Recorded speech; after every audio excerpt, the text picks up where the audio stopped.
Alright, glad y'all were able to come on. It wasn't showing that it was actually tagging Tandy, so I was a little worried there, but glad you're there. So, again, we are going to be making the Breezy Clutch. I just couldn't think of another name for it, so Breezy Clutch it is. I made it with this little tab right here that fits under that little loop, and that holds it closed. The one thing that I will say now that it's made, I should have made the little tab out of a little bit thicker leather. So in today's video, we're going to do that. Other than that, there's not much specialty hardware or anything in this because I didn't want people to have to leave their quarantined location to do that. So it has a zippered pocket right there in the middle, and then right there it has, they're very hard to see because I used a dark color of leather, but it has 4 different credit card pockets, and then you've got a big pocket here and a big pocket here.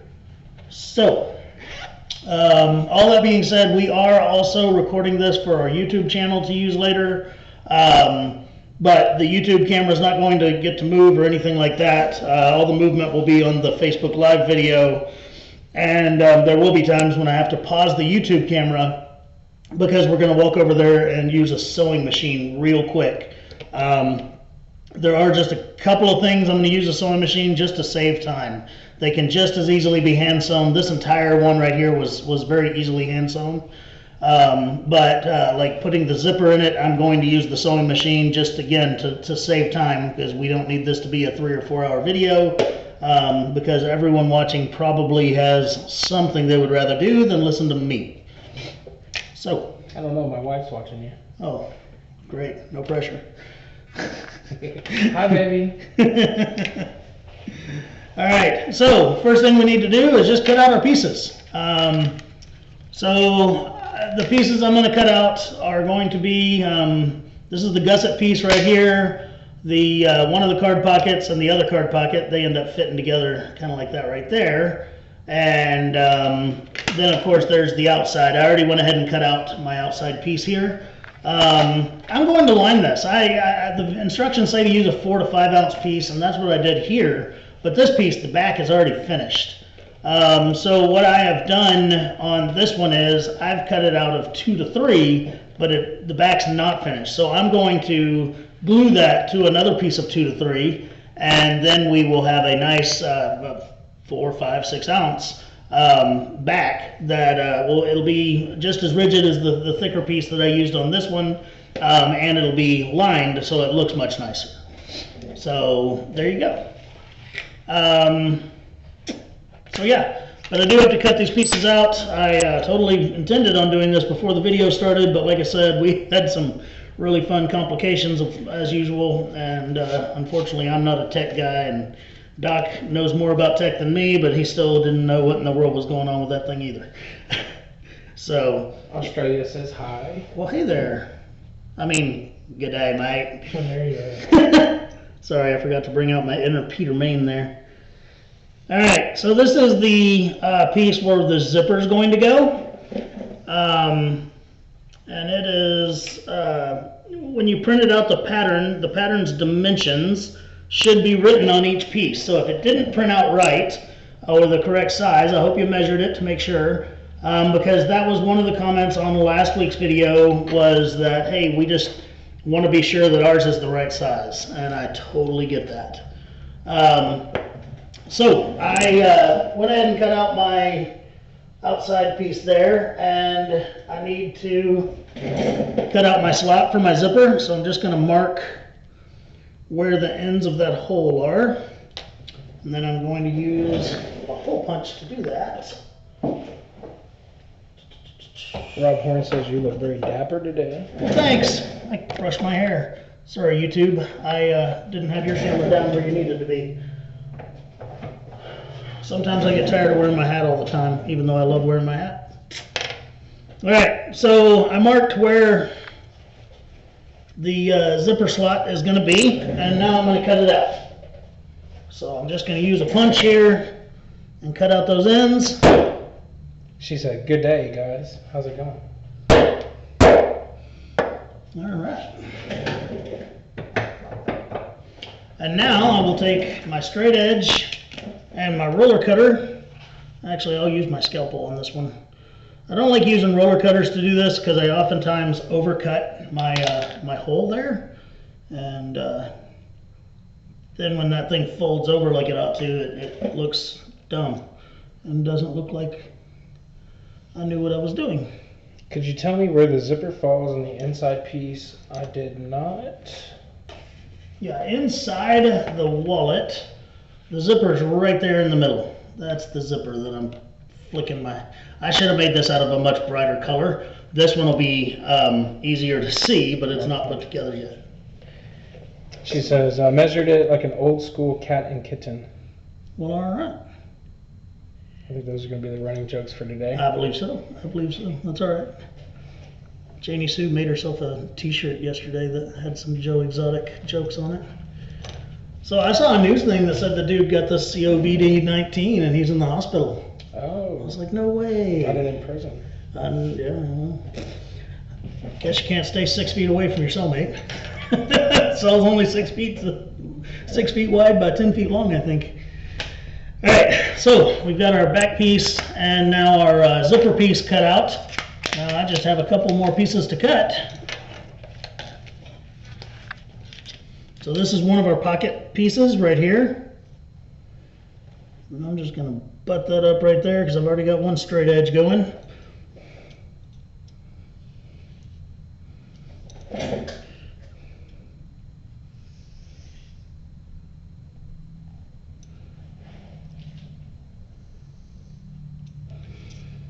All right.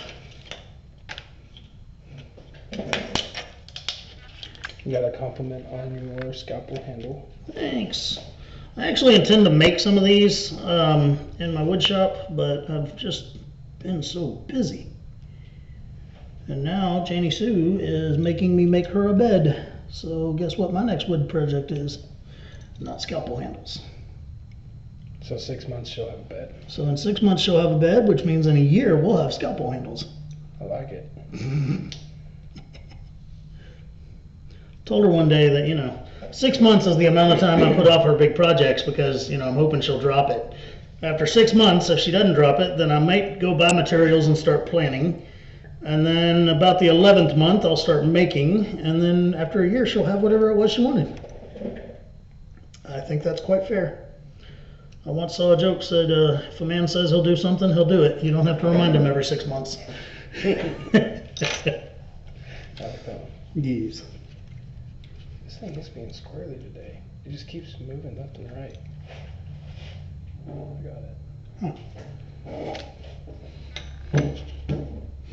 it. You know more about that thing than I do. All right, now this is our gusset piece, and we're going to need 2 of these. It's really funny. I had wanted to do a clutch for this week's video, and I wanted it to be a new one that we had never done before. And so I was kind of, I design things in my head mostly. I don't really put anything to paper or to leather until I've got a clear picture of it in my mind. And my mind's pretty foggy, so, Anyway, so yeah, I had been, thinking on it, and then Monday night, I believe it was, we were sitting at the dinner table eating, and all of a sudden it came to me how I wanted to build it. And so I told Janie, I'm very sorry, but after dinner I have to go to the shop and get some leather, and I'll bring it home and start working on this. So she looked at me like I was crazy, but she knows how I work, so I came up here, picked up some leather, and the next morning I woke up at like 3 because I was so excited and started cutting. So there you go. That's how the Breezy Clutch came to be. Oh, I want to, for anybody that watched last week's videos, we talked about the corner punches that I really like to use from Candy. And I had this one that, again, it had no numbers on it or anything like that, and I use it all the time, but I knew they had 3 sizes. I'd just never seen them all. So everybody was asking, well, which one is it? Well, now, what do you know, I happen to have a full collection. So, thank you, ladies with the initials A and the other lady with the initial A. And for making sure I got a pair of these, the one I was using was actually the smallest one. That's what I was using the most, but then here's the medium one and the larger one right here. So yeah, these are really nice, and they work well. So like I said, I've had this one for a long time and been using it for a long time, and I'm really happy to have all three of them now to use for different radiuses and different size projects. So there they are. All right. So for anybody that wants to line their project, like what I'm about to, the only piece that needs the liner is really the outside piece. All the inside pieces are basically hidden to the point that they wouldn't need a liner. So what I'm going to do is I'm going to take my outside piece and I'm going to put it down against the liner. Let me get that cutting surface out from under there because it makes it not flat. I'm going to take my outside piece here and I'm going to put it on the back of the lining piece, and I'm going to take a pin. I'm going to draw a rough line around it. Okay, about 1/4 of an inch away everywhere except where I got real shaky right there. And I'm going to take glue, contact cement, and I'm going to rub it or wipe it all over. Matter of fact, let's do this the expedited way. Let's really stink this room up. Yay. Yeah, no, the windows are closed, the air conditioner's off. We're gonna be having some giggly fun in a little bit. All right, so I am going to completely slather this thing in contact cement, and I'm going to make dang sure that I get it all the way out to the edges, because that'll create a nicer edge when those two pieces are firmly welded together. Mike Swaim says, nice looking bag on the table behind you. Oh. What bag? Little project I've been working on. Jamie Sue said truth about the months. about the expedited time it will take you to make that bed. Bet you get it done faster now. Well, she knows her new mattress is on the way, so yeah. Boom. You know, can't put the new mattress on the old frame. No. Liz Winter Davis says, "Is that the current mystery box? Question mark, question mark, question mark." I don't know what you're talking about. And then we missed a couple jokes, but I'm sure we did. There will be more. There will be more. I was on Facebook today, and it was they were talking about the big cat rescue, the one that Joe doesn't like, is doing a live video right now. Let's all go troll it. Apparently, they trolled the heck out of it. Liz says, "The bag behind you." Which bag? Can you grab that bag, Aaron, when you get done? Yeah. We'll just take a look at it. Yeah. Sheila Chandler said, "Yes, the bag behind you." We'll zoom over there in just a moment. All right.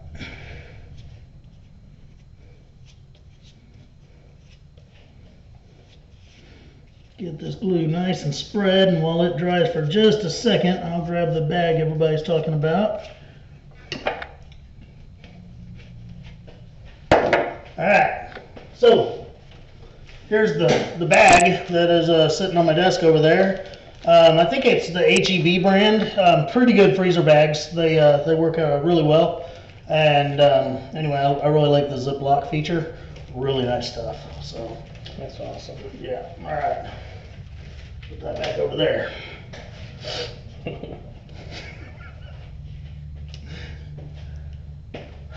Alright. Just like last week, when we did the T-pockets that are shaped the other way, we're going to skive 3 sides of this little T-pocket so that it lays flatly under there. Alright, you're laughing over there. What's somebody... Richard Mitchell said, "It's like wrestling. The ref's looking behind where he's supposed to be looking." It's like wrestling. Jorge said, "Thanks for doing these classes." You're welcome. They're a lot of fun. She Once we get the says- video crap going. Laugh out loud, Aaron Heiser, and she's thinking, I know what you did. Yes. I was like, I'm gonna put this right here and I'm gonna pretend like it doesn't exist. Very nice. Alright. My handy dandy steamroller here.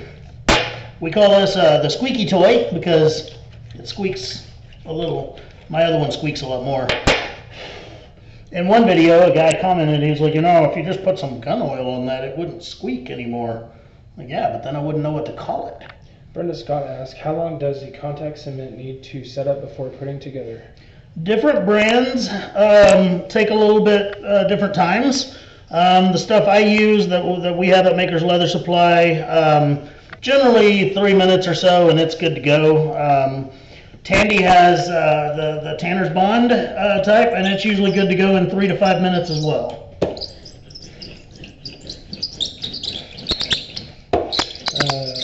Australia says, Aaron, you are a tease. A little bit.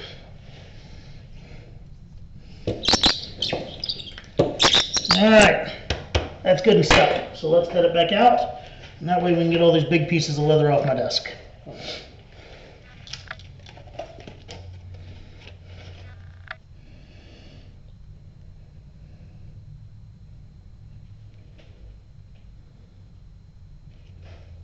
Sheila Chandler said, thanks, Doc, for splitting my belts and shipping them. Yes, ma'am. That's what Doc does. Cuts things up. Yep. Matthew Dyer says, love the videos and your products. I ordered your canvas tote bag this week. Can't wait to make one. Cool. Janie Sue says, truth.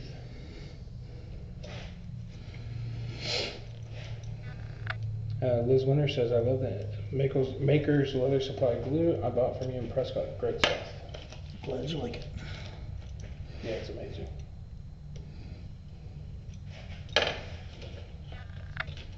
All right, I'll get all this leather off my desk. Set it over there in that chair. Okay, so again, our edges are very nicely glued to the liner, and that's going to help us really have a nice project when it comes time to do all the edge work to it and everything. And somehow I already got this dang thing dirty. If you notice, last week I had a big cutting surface right here, and I ended up pulling it up. It sat in my warehouse for like a year, and it had these like waves and wrinkles in it, and I tried really hard to just double-sided tape the living crap out of it to my desk, and it didn't straighten it out. It kept having bubbles in it, so I took it off. But now I've got sticky stuff that I still haven't gotten off my desk. Okay, I need something special that's right over there, so give me 2 seconds. All right, now, we at Maker's Leather Supply sell a double-sided tape that is really, really good stuff. I love it, but I was at Tandy not long ago, and I was looking at their double-sided tape, and they have something I don't, which is 1/8 of an inch wide double-sided tape. And that's something I wish I had more of. So, the reason that that's important is we're going to do this little zipper right here, okay? Now, if I put my double-sided tape that's 1/4 of an inch wide on both sides of this zipper with this narrow tape here, the black part of the zipper is called the tape. If I did that, then it would not, the zipper wouldn't cover the piece of double-sided tape as well. So when I fold that thing closed, you know, now you've got exposed tape on the inside of your pocket, and that's not good. So Tandy has this really cool double-sided tape here that's only 1/8 of an inch wide, and it's amazing. So props to them for that. So I'm just going to take it and lay it right along the openings of my zipper cutout. Do we carry batik leather dye? B-A-T-I-K. I'm guessing that's a brand, so no. If it's a color, I've never heard of it, so once again, no. Yeah, maybe some more explanation on that, Terry, if you don't mind. Jacob says, need some leather. Laugh out loud, I'm running out. We've got you covered. Yep.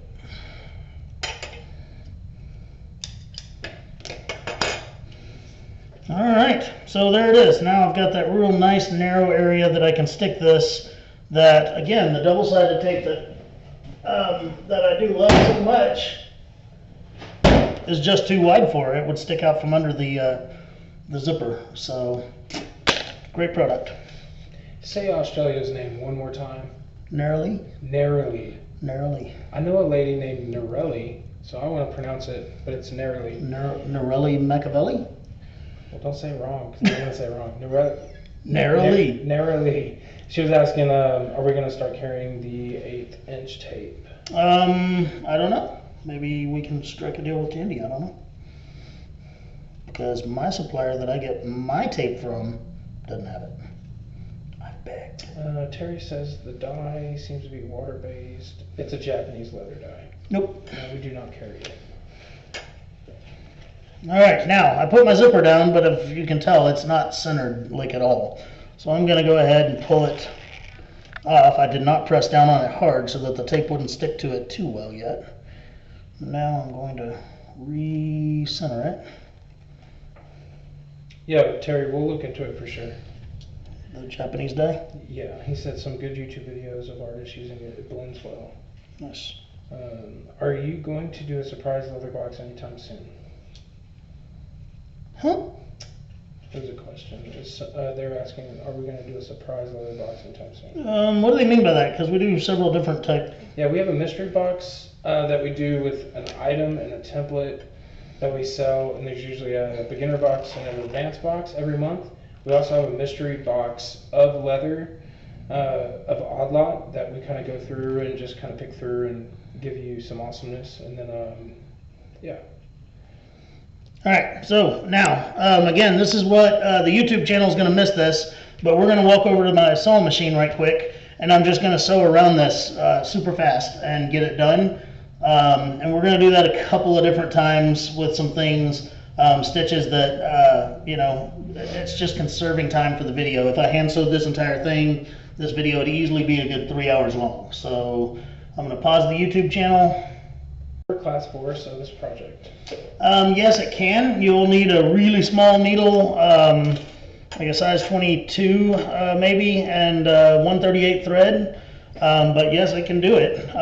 The analogy that I like to say in our shop when people tell us that they want a class 4 and all they're making is wallets and stuff is that you know, you can drive a finishing nail with a 13-pound sledgehammer, but there's definitely other tools out there available for that. So, all right. Now that I've got the zipper sewn in and everything, I'm just going to take and clip the end of it off, just like that. Okay, now that's trash. And now I have this piece right here. I will also clip off the little tails on the other end, because when I fold this in half, I need to make sure that it, you know, that this stuff is not caught in the seam of it being folded. Okay, and we're not ready to fold it in half just yet, okay, because our card pockets are actually going to be stuck to this. Okay, so again, we need to skive 3 sides of this one right here. Okay, there's a bunch of different ways to do it. Here's my bottom line. If you're not very good at skiving, please at least just skive down these 2 little corners right here, because that's what's really going to stick up beyond the next layer of leather. I'm going to grab my little skiving knife here and I'm going to give it a go, but we'll see, because I do good sometimes and I do not do good sometimes. Kevin says mystery boxes are usually available from the 10th to the 15th. There you go. A comment before that was like, oh, the mystery boxes are all sold out. Yes, they are sold out. Yep. They are only available from the 10th to the 15th of the month, and then they ship around the first week of the next month. Such as, like right now, while we're doing this video, people are across in the shop, and they are shipping mystery boxes. Yes. So that's what I've been doing all morning. All morning. All right, that was actually a pretty nice little skive. I'm very impressed with myself. Because you were distracted. I know, because I was actually doing something else. Exactly. Yeah, keep talking. Okay, y'all have fun. Back to 2-1 for me. All right, Jacob. Tooling, there's no tooling on this project. He must be doing something else. I reckon. Hudson, what is that tool doing? If you're talking about the one I'm using now, this is a skiving knife, and I'm just barely skiving down the edges of this leather. And what you're wanting to do is thin the edges of it, okay? Because this piece of leather will be behind another piece of leather, and you don't want to see the bulge of it underneath. So all I've done is just skived it down to where it was kind of thin, right there on the very edges. And they want to see a good shot of that knife as well. Oh. We call it a Japanese style skiving knife. They're hard for us to get a hold of, but we have them once in a while. Last week we mostly used the Osborne skiving knife, which I believe in Tandy's catalog is called a safety skiver. It's a good tool too when it comes out of its box. There we go. That thing right there also does some pretty good skiving. How it works is you take it, you use it at an angle, and you just pull down. Oh, look at you. Oh wow, look at that skive. Oh, nice.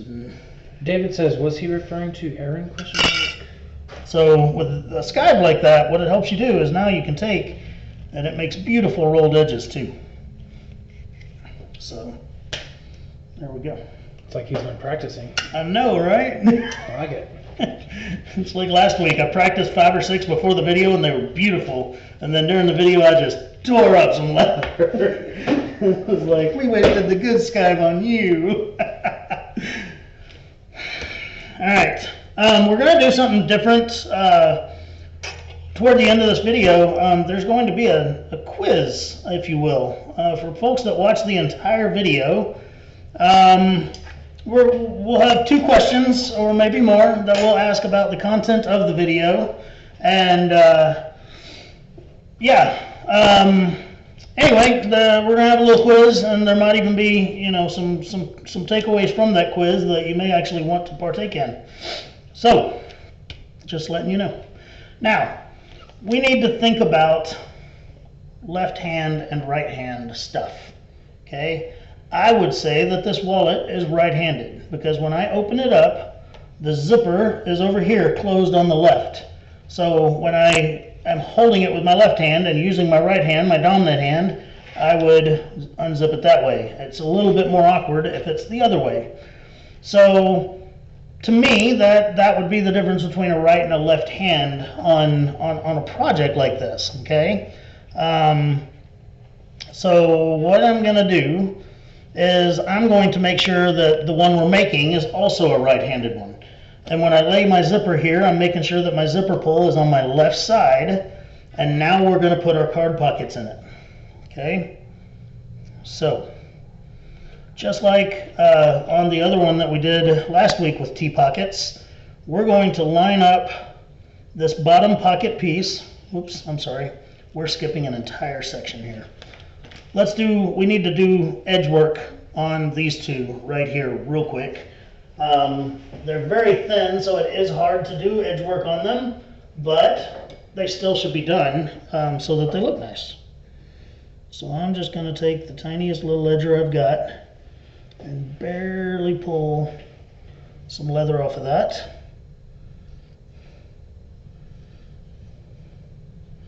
And then I'll burnish them very quickly.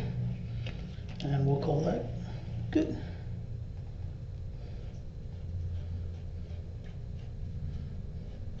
If I had your skiving machine, I would never hand skive ever. I realize that, and I feel the same way, but I also realize that maybe 1% of the people watching this video might have the skiving machine. So it's not very fair for me to be like, oh yeah, now we're just gonna go over here, we're gonna run this through here and forget all you guys that don't have this machine. So. I don't have one. Yeah, but I think you bring your stuff to work to skive? Don't tell them the secrets. Well, you gotta bring up old crap. Yeah. Alright, so I'm just gonna burnish these edges up right quick. Again, we're gonna use this Ron's Edge rub because it's the fastest way that I've got in this shop. And gonna run a little bead of it down the edge of my leather. And then I'll take a piece of canvas and rub briskly. Now that I found my canvas. And again, real thin edge, you just got to be real careful with it. You're not trying to push too hard because you're just going to make the leather fold under pressure. But that finished edge will make a difference.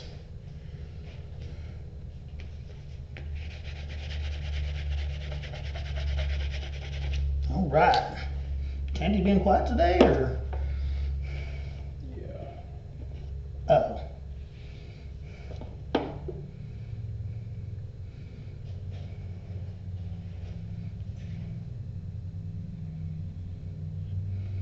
All right.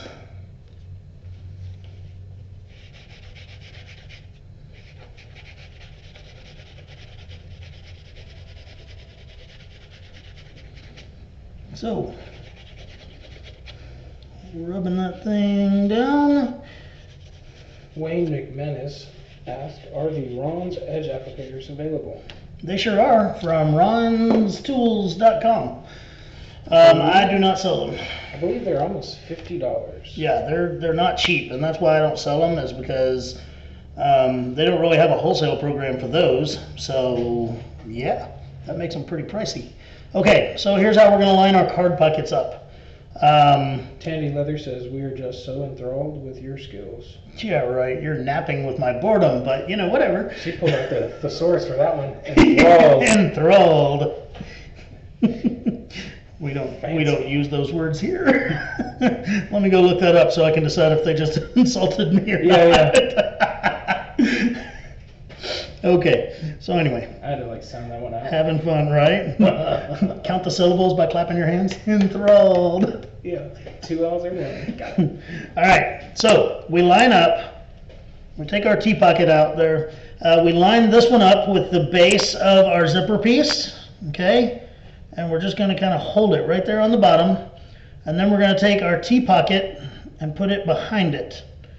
And you want to go until it's butted up against it. Like the bottom of the T is butted up to this piece on both sides. Okay? And then you want to hold it in place and remove the bottom piece. Now what I'm going to do is I'm going to mark where it is. It's hard to see the russet on top of the russet. Yeah, So I know. zoomed in. Jeremy Townsend just joined us, What's up, man? but I think he's getting rid of his leather business. Did you see his April Fool's post? No. He got a lot of people. He'd be glad I didn't see it. I'd have cussed him out before he had a chance to tell me as a joke. I was gonna try to buy his equipment. Like, dibs. Yeah. I mean, he went through the whole spiel. I'm gonna sell my equipment, my sewing machines.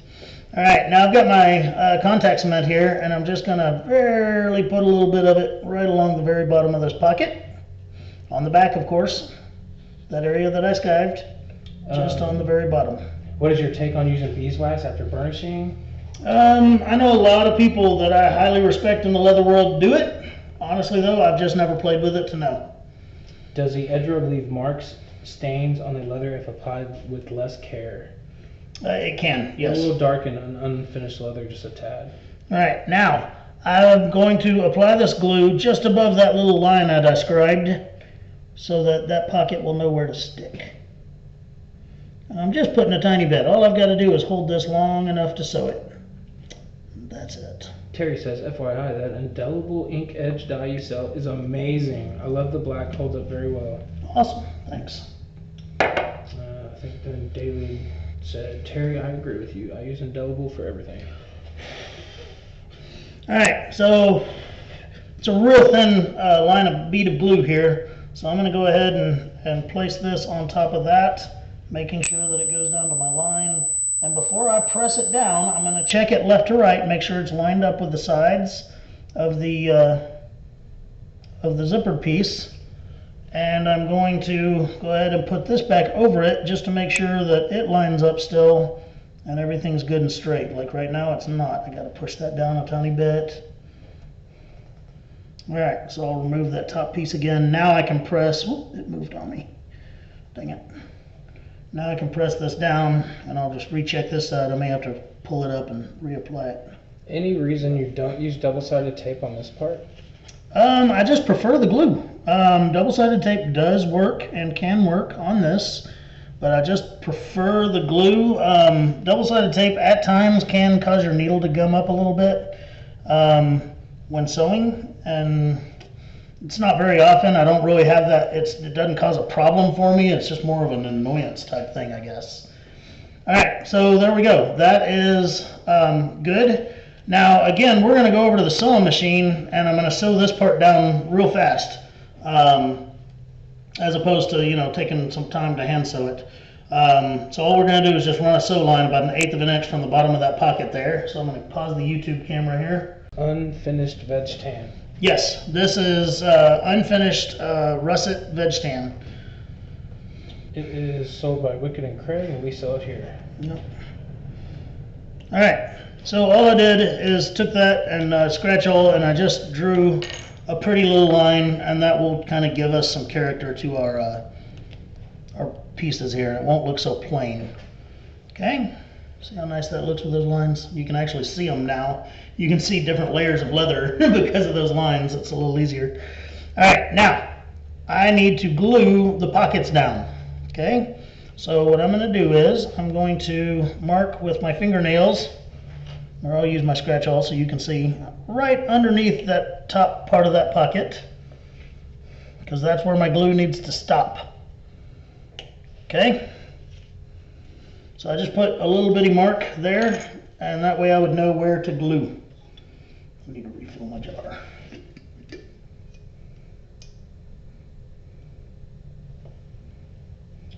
All right, and again, I'm just doing a real thin bead of glue on everywhere that these pockets are about to be.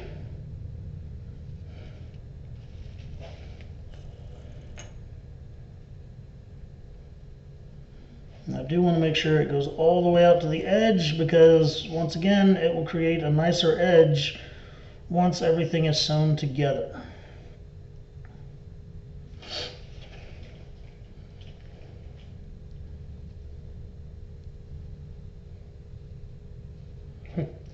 Dan said, take your scratch awl over to the belt sander and put a flat side on the handle. It will stop rolling around on you, and it will stay put. Yep, all of my awls, my sewing awls, have a flat-sided handle for that exact reason. Because in the summertime, I can be seen wearing flip-flops, and there's nothing worse than an awl rolling off your bench. Like, oh no. All right. So I put a little bit of glue behind the tabs on the T pocket, and now I'm going to glue on 3 sides of the other pocket, obviously not the top part because we're not here to sew it shut.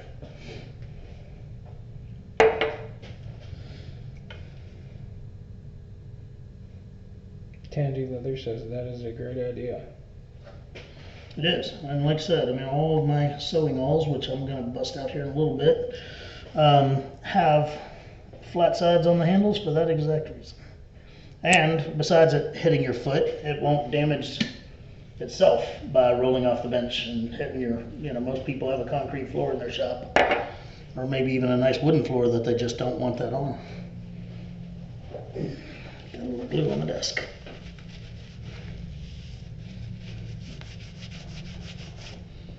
Mary Jane wasn't here to say use your paper. Oh no, where's she at? I don't know. This is bull. I need my support people. Alright, so this is set up enough that I'm just going to push those little T's down.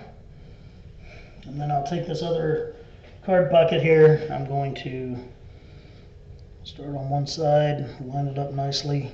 Make sure it's pressed all the way up to the bottom of that T. And then walk it across and do the same on the other side. Linda corrected me. She said, hey, that was me. Oh, look at you. Well, I was confused because they were going back and forth. Sorry, Linda. Won't doubt you again. Yeah. All right, so there it is. The next thing I need to do is I need to sew a line right down the middle of this to separate the 4 card pockets, because right now we just have 2 massive pockets. Okay? The line is marked on your pattern, but I didn't mark it on here, so I'm going to take my centering ruler and find my middles and I will mark that line. Val says, what skill level would this project be for? I have bought tools and leather from Tandy, but I am nervous to cut into the hides. Don't be afraid. Can't, never could. That's what my mom always said. You can get more leather. Cut it up. Cut it up. So, honestly, doing a step-by-step video like this, granted, yours won't look like mine at the end of it because, I mean, my hands are used to doing this work. But, there's just no reason at all that you can't build this project as a beginner. I mean, that's the awesome thing about leatherwork is there's enough instructions and stuff out there now that, you know, anybody can do it. It's just about how well you do it, and that really, I've seen beginners that have done excellent work because they just have crazy amounts of attention to detail and stuff like that. All right. Connie says, everyone needs a centering ruler. You are correct, Connie, and we sell 3 sizes. Which Connie? Connie Barnett. Oh, I was about to say, is it the Connie that makes our stuff? All right, so I've got this line here, now I've got to sew it. And so now we're on to hand sewing because the stuff that we're going to be sewing now, it'll be seen at the end of the project. So we're going to sew that. Val said, you have inspired me. So he's going to cut up that leather. Cut it up. Brenda Scott says, what's the machine behind you next to the treasure chest? That is the Class 14 splitter. It takes thick leather and makes it thinner. Mine is covered in all the stuff I didn't want you to see in the video. Say it now. Good job, Doc. No, I just, all the junk get thrown over there so it looks cleaner behind me. Yeah, you're all right. You understand. You helped me throw it all over there. Everything I threw in the trash. Ouch. Dang. Okay. So now, we're going to do some hand stitching on this. I am going to move up to 7 stitches per inch because that will closer match what I've already done here, and also it's 1 stitch per inch less, and again we'll make this video not go forever. Ryan just tuned in and says, what size and ounce leather are you using for this project? 2 to 3 for the interior pieces, 4 to 5 for the outside. Alright, so I'm taking my overstitch wheel and running it down. My overstitch wheel is really old. It's probably 100 years old. It's an old Gomp Hackbarth tool. Tandy sells a nice set of spacers that you get like one handle and then there's different spacers that go on it. I think they call it a spacing wheel, but essentially that's exactly what it is traditionally called an overstitch wheel, where you can mark your stitches and then you can actually go back, and I'll show you how to go back over them, and that's why it's called an overstitch. How many hours would this take when you're proficient to make with sewing machine and hand stitching? I could probably finish one of these in about an hour and a half now that I know what to do. Usually. Where's my sewing ball? Seriously? Not in there. Oh. So, we talked about flat-sided handles. There it is, right there. There's a Berry King. That's a Berry King hole. Large handle, flat spot. I'm going to go through here and I'm going to poke these holes right quick. Man, I should do like that shirt.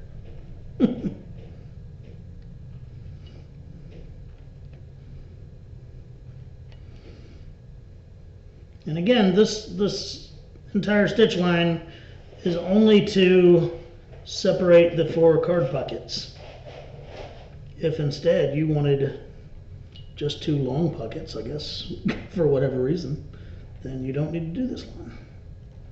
So Doug said, just to clarify, 1.5 hours if you have a sewing machine? Actually, this project, I don't know how I would sew the gusset part of it on a sewing machine. So you will have to hand sew that part. But yeah, with or without a sewing machine, it would probably still be about an hour and a half. A lot of it depends on how proficient you are with hand stitching. I can go pretty quick with hand stitching, so not a big thing for me. Nary Lee says, I like the t-shirt with Anchors Electrify Australia on it. Yep. We're about to have one with Texas on it too. Yeah, we're going to make one with the shape of Texas on it, because that's awesome. But no, nearly, I need to, when we're ready to send y'all some more stuff, I need to get some of those in your order. Okay, this is a 0.8 millimeter hand sewing thread. It is really good stuff. Tandy has a very comparable product. It's flat, it's waxed, it's braided, and it's my favorite hand sewing thread. So, okay. What determines what size chisel you use? This is from Heather. Just the product you're making. You got to think about, like, you know, the stitches on a wallet are never going to look like the stitches on a saddle. So it's really just about the size of your project. So I do a lot of smaller things, belts and or book covers and wallets and things like that. So a lot of my projects end up being just the 0.8 millimeter thread, or if I'm using a sewing machine, the size 138 thread, and then I do about 8 stitches per inch.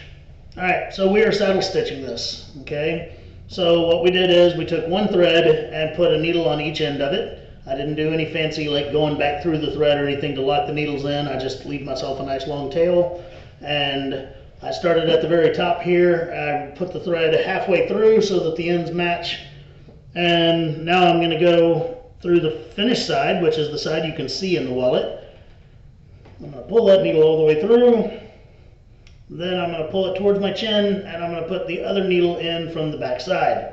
Anybody that watched last week's video, this is something you've already heard, but doing things like that keeps your stitches consistent. As long as you do everything the exact same with every stitch, then every stitch will look alike. But if one stitch I pull towards my chin and the other stitch I pull down towards the floor, those two stitches will look very different, and you'll see it.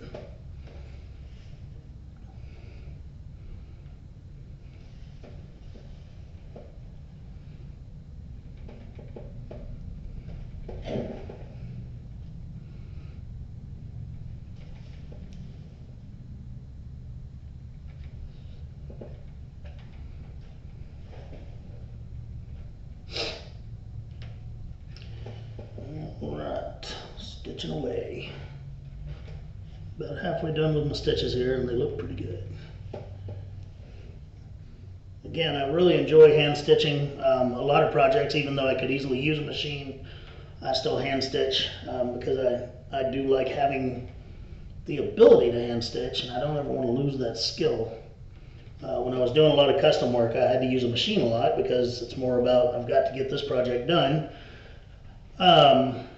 And so I'm not going to say I lost the skill or the art of hand sewing, but I definitely wasn't as proficient at it as I should have been. Marcia says, loving the hair. Thanks. Jorge says, love the 8 millimeter thread. When will you have the cream and brown again? Hopefully soon. We're having problems with importing stuff right now, just like the rest of the world. We do have a nice light brown we want to take a look at. I didn't realize we were out of cream 0.8. Yeah, I'll go check when we get back. Alright, so I'm down to my last 2 stitches on this, and so we're going to back stitch once I get down to the bottom. Okay, so like this is the very last stitch I'm doing right here. Jorge says, thank you. No, thank you. And now I'm going to back stitch, which means simply that I'm going to go backward through the same holes for 2 stitches, and that will lock the stitches in so that I can cut my threads off.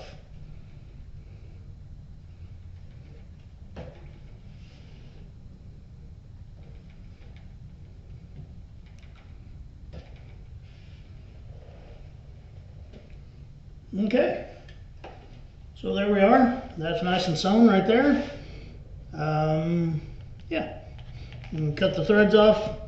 I showed this little trick last time. I learned it from a braider a long time ago. But if I take my scalpel and I put it down against the leather and against that thread, and then I just take and rock the thread back and forth against the scalpel blade, Now you don't have a loose end there that you have to burn off or whatever. It's just cut off flush. And by doing that and not sawing at it with the scalpel, I don't accidentally slip and cut the leather or cut the stitch. So again, just lay it down on there and then wiggle the thread back and forth, and there it goes. Okay, I'm gonna put my little stitching clamp down for a minute, and next part.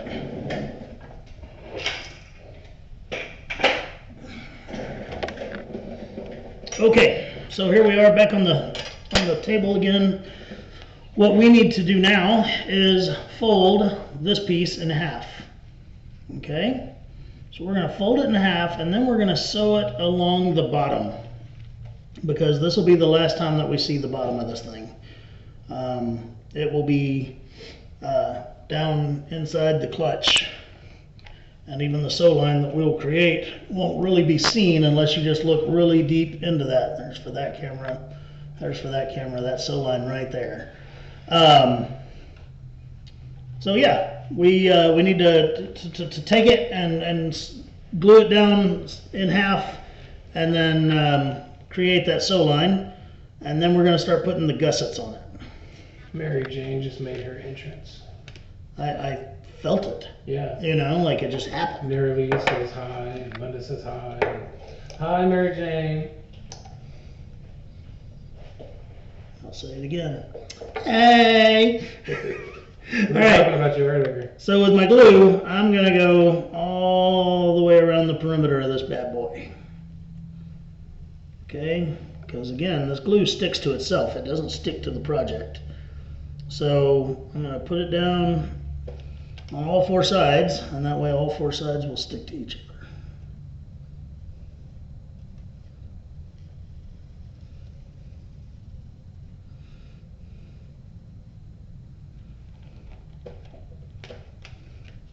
If you ever get your contact cement onto your leather, do not try to wipe it off while it's wet. Let it dry a few minutes, and then you can just rub it right off, and it shouldn't be a problem. If you try to wipe it off while it's wet, I can assure you, you will end up with a brown spot on your leather. Just the oil and stuff from your fingers.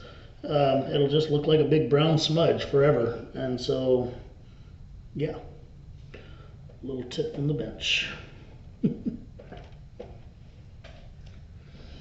I put a thing out on our Facebook earlier about what does everyone think about having a class like this, but that we don't start with a pattern where we come together and we have an idea that, okay, we're going to make this project, and basically I go from how I make the pattern all the way to the finished product.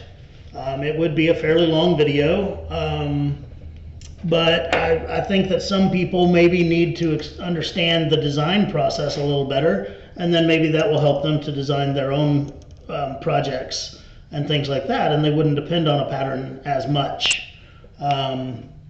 Anyway, if you think that's a good idea, there's another post on our Facebook. I would love to hear what your thoughts on it are on that post, because if you put them on this video, they'll get buried in the comments and I'll probably never get to see them. They're already coming in. Yeah, so yeah, I would love to hear what you think of the idea, but also I would love to hear what you think we should make. So far on that one of my favorite ones that several people have mentioned is possibly like a messenger style bag.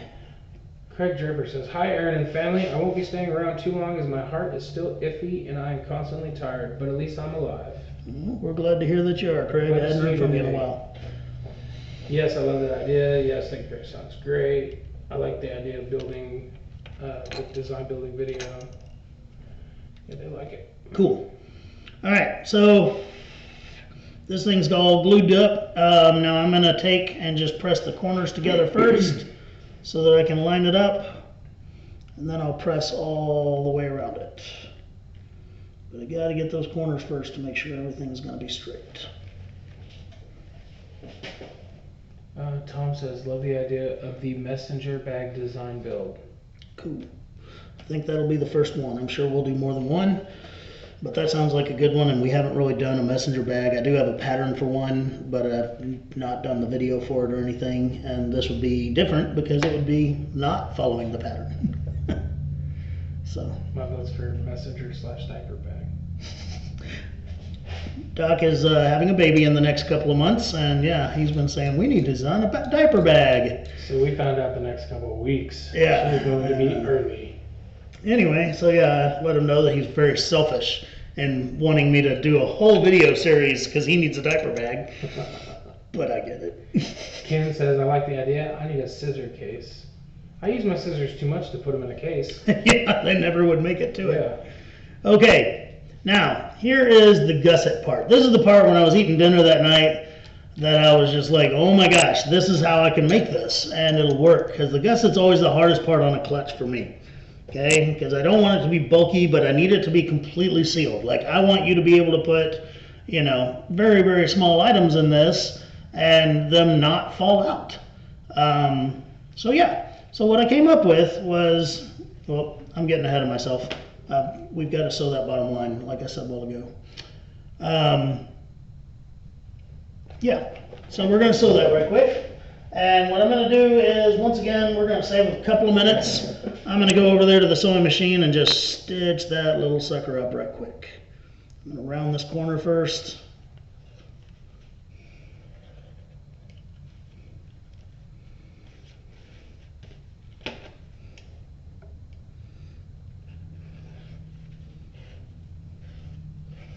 Okay, so again, all I'm about to do is just stitch up the very bottom of that piece right there, and that'll be the bottom of the card pockets as well as the bottom of the zippered pouch. So it's a very important sew line. I can't believe I almost didn't do it. We had one question. Did I miss finishing project number 1? No, we just haven't finished it yet because we had to start a different video with Tandy, and so yeah, it's still sitting right here. I still need to tool the other side of it. And then when we do the next video, it'll just be putting it together, which is very straightforward and simple, but we will do it. So, yeah, I'm going to walk over to the sewing machine and just sew that down right quick. The rest of the video is going to be right here, hand stitching everything. So here we go, pausing the video again. And pause the YouTube video. Alright, so all I did is sew up that bottom line right there. It's a very, I mean, you can see it inside the wallet, but not really that well. So I didn't mind just throwing it on that sewing machine right quick, so that once again, we could save a couple of minutes on this video. Alright, now, back to this gusset I started talking about a while ago. So this is what I figured out. I'm going to take this piece of leather right here, and I'm going to lay it up here, and I'm going to wrap it around the bottom of the whole pouch assembly there. And then where it comes back up on the other side, I'll trim it off flush with the top of the zippered pocket. So,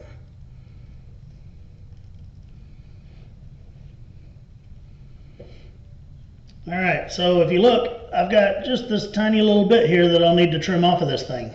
Okay, so I'll mark that right quick and I'll trim it off. Where's my...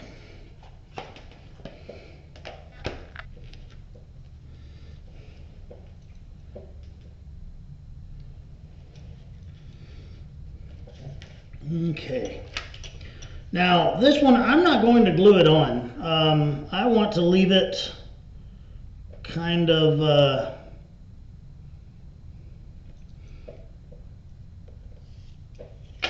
I don't want to glue it because how we're going to bend it later, I don't want it to be seen. Okay, now we're doing this. Chrissy's asked, right sides together, question mark? Oh yeah, that's what I was actually about to say. We're going to sew this. Dang, let me think for a second. And it'll accordion out from top to bottom, very clever. Yeah. Alright, no, we're going to put the unfinished side against the pocket. We're going to wrap it around the bottom. Get everything nice and straight and flat and all that stuff. Okay, and then I'm just gonna take some of my handy dandy little sewing clips and hold it on there for a second. Because again, I do not want, matter of fact, I will put the sewing clips on the bottom and the top so that I've got the edge for me to do. Again, I don't want to glue this. I don't want to be able to see the glue once that thing's folded back here in a little bit. So I'm not going to glue it. All right, but I do need to sew it.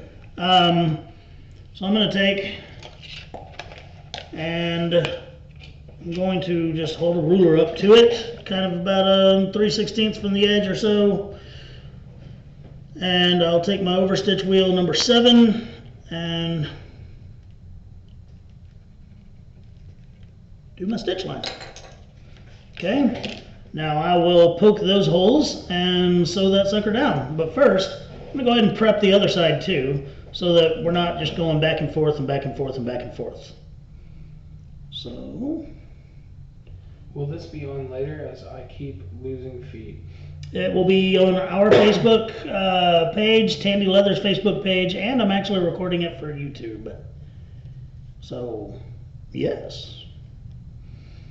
All right, so I'm wrapping it around on the other side also. Gonna mark it and cut it flat, or cut the excess off, and then we'll wrap it around and do our overstitch wheel over there too.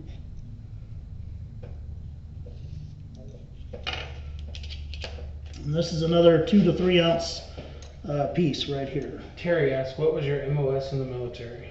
I was a prison guard in the military. What was that, like a 42 Alpha? It was a 31 Echo. 31 Echo. No, 42 Alpha is desk work. Yeah, I knew what it was. I had a drill sergeant who's a 42 Alpha, and we were like, hey, drill sergeant, what was your MOS? He's like, we ain't starting that today. I'm gonna trim a tiny bit more of that off right quick. Kevin says he was a 31 Echo. Kevin Vodka? Yeah. Yep, because he is a 31 Echo. Any more, any 68 whiskeys out there? Anybody else named Doc? It was also a BL Makers Leather Supply Australia Facebook too. Yes, it will. Even better. Terry says, thanks for your service. Thanks. It was a good time. I am glad that good time is over. True that. I'd do it again in a heartbeat. In a heartbeat. All right, I'm going to unzip this a tiny bit so I can get another clamp up here on the top. And once again, I will draw me a little, or hold my ruler up here and run my overstitch wheel down it. 92 Foxtrot here, Trampus. 92 Foxtrot. I'm drawing a blank. Must be top secret. Not sure what that is. All right, so now we are ready to sew these up. Okay, so I'm going to take my awl and I'm just going to poke all my holes. Madeline says my hubby was an 11 Charlie and a 57 Foxtrot. 11 Charlie, that was field artillery, I believe. Janie Sue says 451 McLennan loop here. Trampus says that's a gas pumper. Or no, 11 Charlie was a Mortarman? 13 Bang Bang is a... Yeah, those were field artillery 13 series. Those are fisters. My best friend, Joshua Billings, went to Iraq with. He was a 13 Bravo. One of those guys. Yeah, we went on every mission, me and him.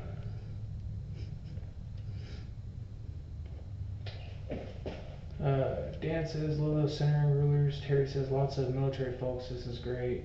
Madeline says yes, correct mortar. Megan says our daughter is a 68 R. Molly says 35 Foxtrot here, soon to be a 15 Tango. Plenty of military folks. Yeah. Y'all need to get back to work. Nicholas says 13 series is artillery, 11 Charlie is mortar. Yeah. See, I thought he was a 13 or 11, 13 Bang Bang. I could be mistaken. I know he's a fister. Like a Ford Observer. He's the only person in our platoon that could use a radio and call in a grid in like under like 5 seconds. Nice. Yeah. We always sent her support when he was with us.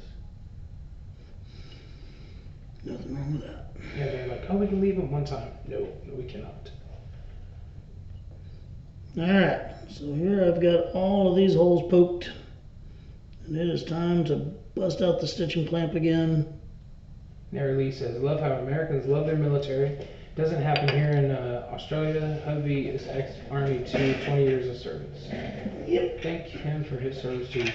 We had some, That's one of the reasons I started talking to them, was because that was one of their things that they said right up front, was that he was retired military. And I was like, really? So I hung out with some Australian military. They were some pretty cool dudes. They were always at the DFAC when I was like, Move the YouTube camera up. Kimberly says 101st Airborne 68 Echo. Terry says you're gonna have to speak louder. They're all deaf.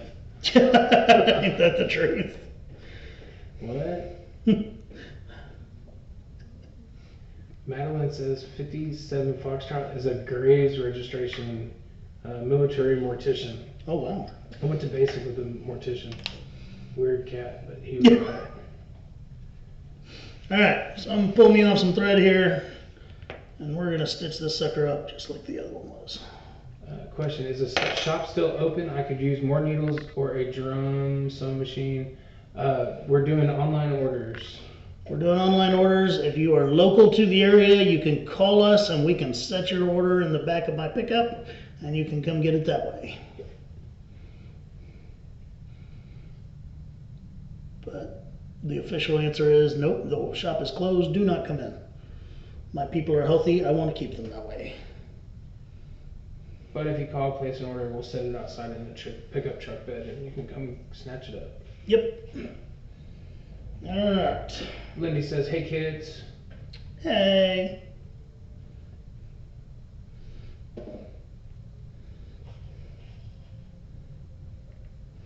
Alright, so here we go, hand stitching again, same old song and dance.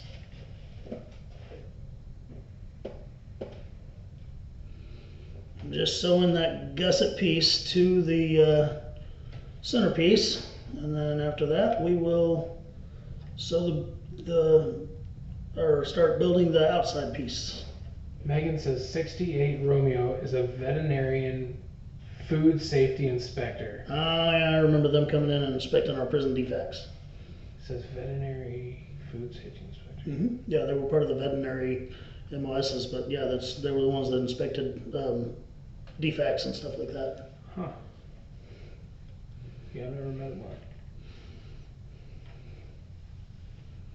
Our defac in Iraq kept catching on fire. See, because nobody was inspecting it. You didn't have your 68 whiskey. Yeah, it wasn't up long enough before it burned down. It burning down. They inspected once a month. It burned down every 3 weeks. That's how they were avoiding inspection. Yeah. Seriously, they rebuilt it like 3 times.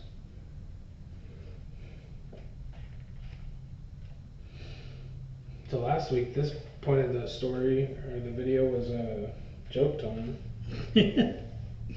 Nope. Tell military stories, but then people would definitely change what they think of me. That sounds like we could. Tandy would be like, we don't want to sell your templates anymore. You heathen. My mom might watch this.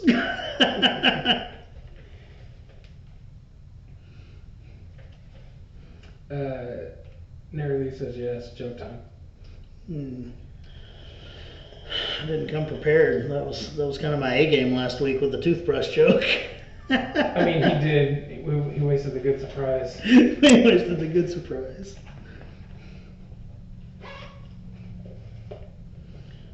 Most of my jokes are qualified for dad jokes. So is Texas on mandatory safe-at-home orders? The state, I don't remember the last one. I mean, my county is, so I haven't really paid attention to what's happened since, because, well, what else are they going to do to us? I'm not sure if the statewide went to that or not. Tandy Leather says, laugh out loud. No, we want your templates. Countywide, we are supposed to be less than 10. Observe social distancing. We're currently at like 5 people a day, so we can honor those wishes. Everyone has their own area, 30 to 40 feet apart. So, get away from me. And we shut down the storefront, so it sucks for the people that are driving through that want to stop in, but we gotta stay They safe. shouldn't be driving through anyway. Yeah. Some guy called yesterday. He was like, "Oh man, I wanted to stop in. I'm driving all over Texas." Like, especially no, dude. I'm sorry. How many gas pump handles have you touched? Yeah. How do you sell a deaf guy a chicken? Oh, who said that? Lori Sackman Lewis. All right. In honor of Bill Gomer. In honor of Bill Gomer. Okay, Bill Gomer is a elderly saddle maker out of Kansas. One hell of a guy. He is actually one of my heroes. One of the greatest days of my life was when he walked into my shop in Leavenworth, Kansas, and I was like, I didn't recognize him. He's very famous for wearing this big old huge cowboy hat, and he wasn't wearing it, so I didn't recognize him. And so I was like, "Sir, can I help you?" And he was like, "Well, I was hoping I was in the right place." And I said, "Well, I mean, I guess you are." And he said, "My name's Bill Gomer." I'm like, "Well, yeah, then you're definitely in the right place." So I was telling some of my buddies that little story that Bill Gomer came to my shop, and they're like, "I don't get it." And I'm like, "Okay, let's imagine that you were a high school baseball player, and Nolan Ryan walked into your locker room, like to see you. Like, holy crap." So anyway, okay, Bill Gomer's joke on how do you sell a deaf woman a chicken. You want a chicken? He will do that he'd do it in the middle of a church service if he thought it'd get a laugh. And oh my gosh, it scares the hell out of people. I'm sure on the YouTube video that's probably like terrible. But that was Bill Gomer's "want to buy a chicken" joke. Bill's very, very sick. He's actually in a hospital right now. He had his colon ruptured, and so we're praying for him. He's in his 90s now. Hell of a guy. As a matter of fact, that's his head knife right there. That is my prized possession. If this shop ever burned down, I would risk my life to come save this head knife. So that's what I think of Bill Gomer. Val says, is there a good leather pony you recommend for a newbie? Yeah, I mean, there's a generic one that Tandy sells, and there's one that we sell. Actually, they're pretty much the same. I think they're just branded differently. But anyway, it sets up between your legs and holds leather just fine for a beginner. This one right here, when we have them, I mean, this thing's super expensive. A lot of people make their own, but one of the things I'll tell you about making your own, I see a lot of people make them and the jaws are just big blocks. They didn't cut them down to where they were rounded like this. And imagine trying to get your hand all the way up there to put a needle in when you've got a 2x4 holding your hand this far out. So you need to have something with some rounded or, tapered off jaws on it. Mary Jane says, I'm so happy I got to be down there in January before all this virus stuff. Me too.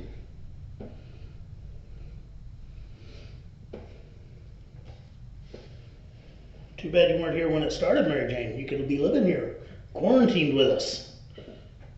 Wouldn't that be terrible? And crickets. No, I'm just kidding. Right. She's like, yeah, that would actually be terrible. So.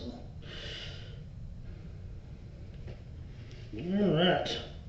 We are on our way to stitching the second one in.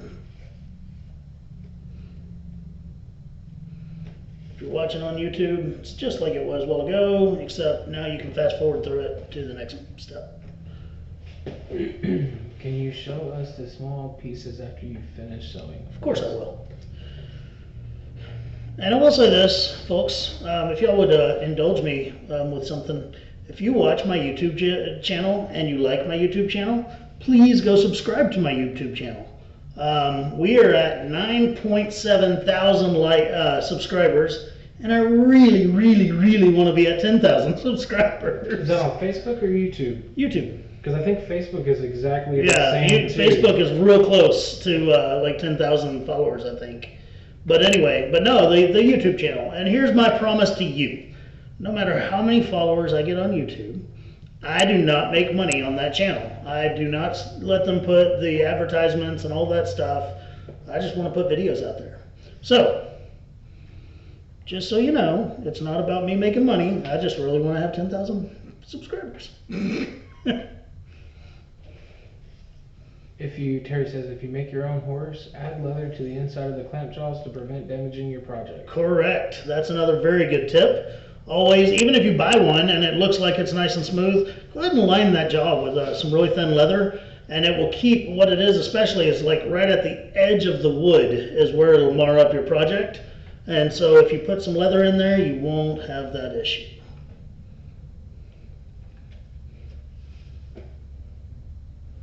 We could do this like a kitchen show or a cooking show where I have these already done to certain stages. Like put my pie in the oven. Oh look, this one's already done.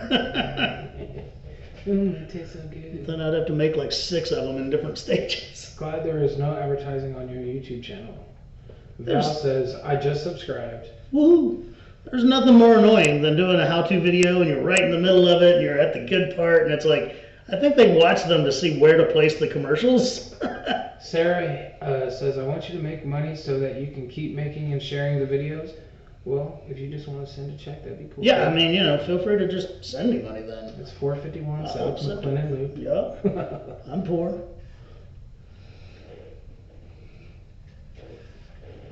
I've had people tell me like, oh man, you must be doing really well. You own this company. I'm like, well, I mean, the company does well.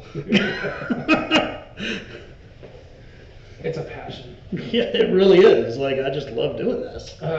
Kevin Vodka says, I just checked your YouTube. It says 9.98 thousand subscribers. Come on, that's like 20 people left. I guarantee you, if we hit 10,000 today, we will give something away. Yep. If you were a bikini, you'd hit 10,000. Laugh out loud. No, if I wore a bikini, I would hit 0. Unsubscribe quick. Matter of fact, if we hit 10,000 by the end of this video, Janie Sue made me a new hat yesterday, and I will. Your hat. I know, but she'll make me another one. She loves me. I'll give that hat away. Besides the stuff that I was actually planning on giving away at the end of this video. But I would say that's if the YouTube hits 10,000. But you're gonna have to be following Makers Leather Supply Facebook to be able to see the giveaway. So you might as well go like that. Janie Sue Heiser says, what giveaway? Don't make me walk over there. Come join us, Janie. People want to hear you too. I'm going to put one more hole. Is this part machine sellable? This part right here is. It's when we put it into the exterior piece that is, I can't think of a way to do it by machine. Yeah, well, so yeah, Janie's saying she'll walk over here because she loves giving stuff away. Mary Jane says, if you put Lucy on here, you'd be at 20,000. Yeah. How does she do? So Lucy is my bloodhound. She's a very lovable creature. And she is actually kind of Facebook famous because she has a daytime family. When we leave every day, she goes and hangs out with other people. And Travis says, I've unsubscribed from the channel just to be able to subscribe again. That's funny. But counterproductive. You're doing it wrong, Travis. You gotta start a new profile and do it. I think I just heard the door. Janie might be Pam said subscribe. Whoop, whoop. So yeah. Alright. That line is sewn. So I'm gonna do my little trick here and cut that thread off. There we go.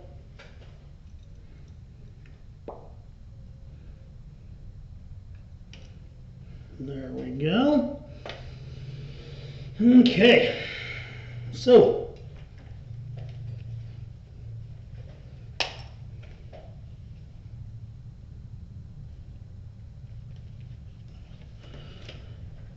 All right.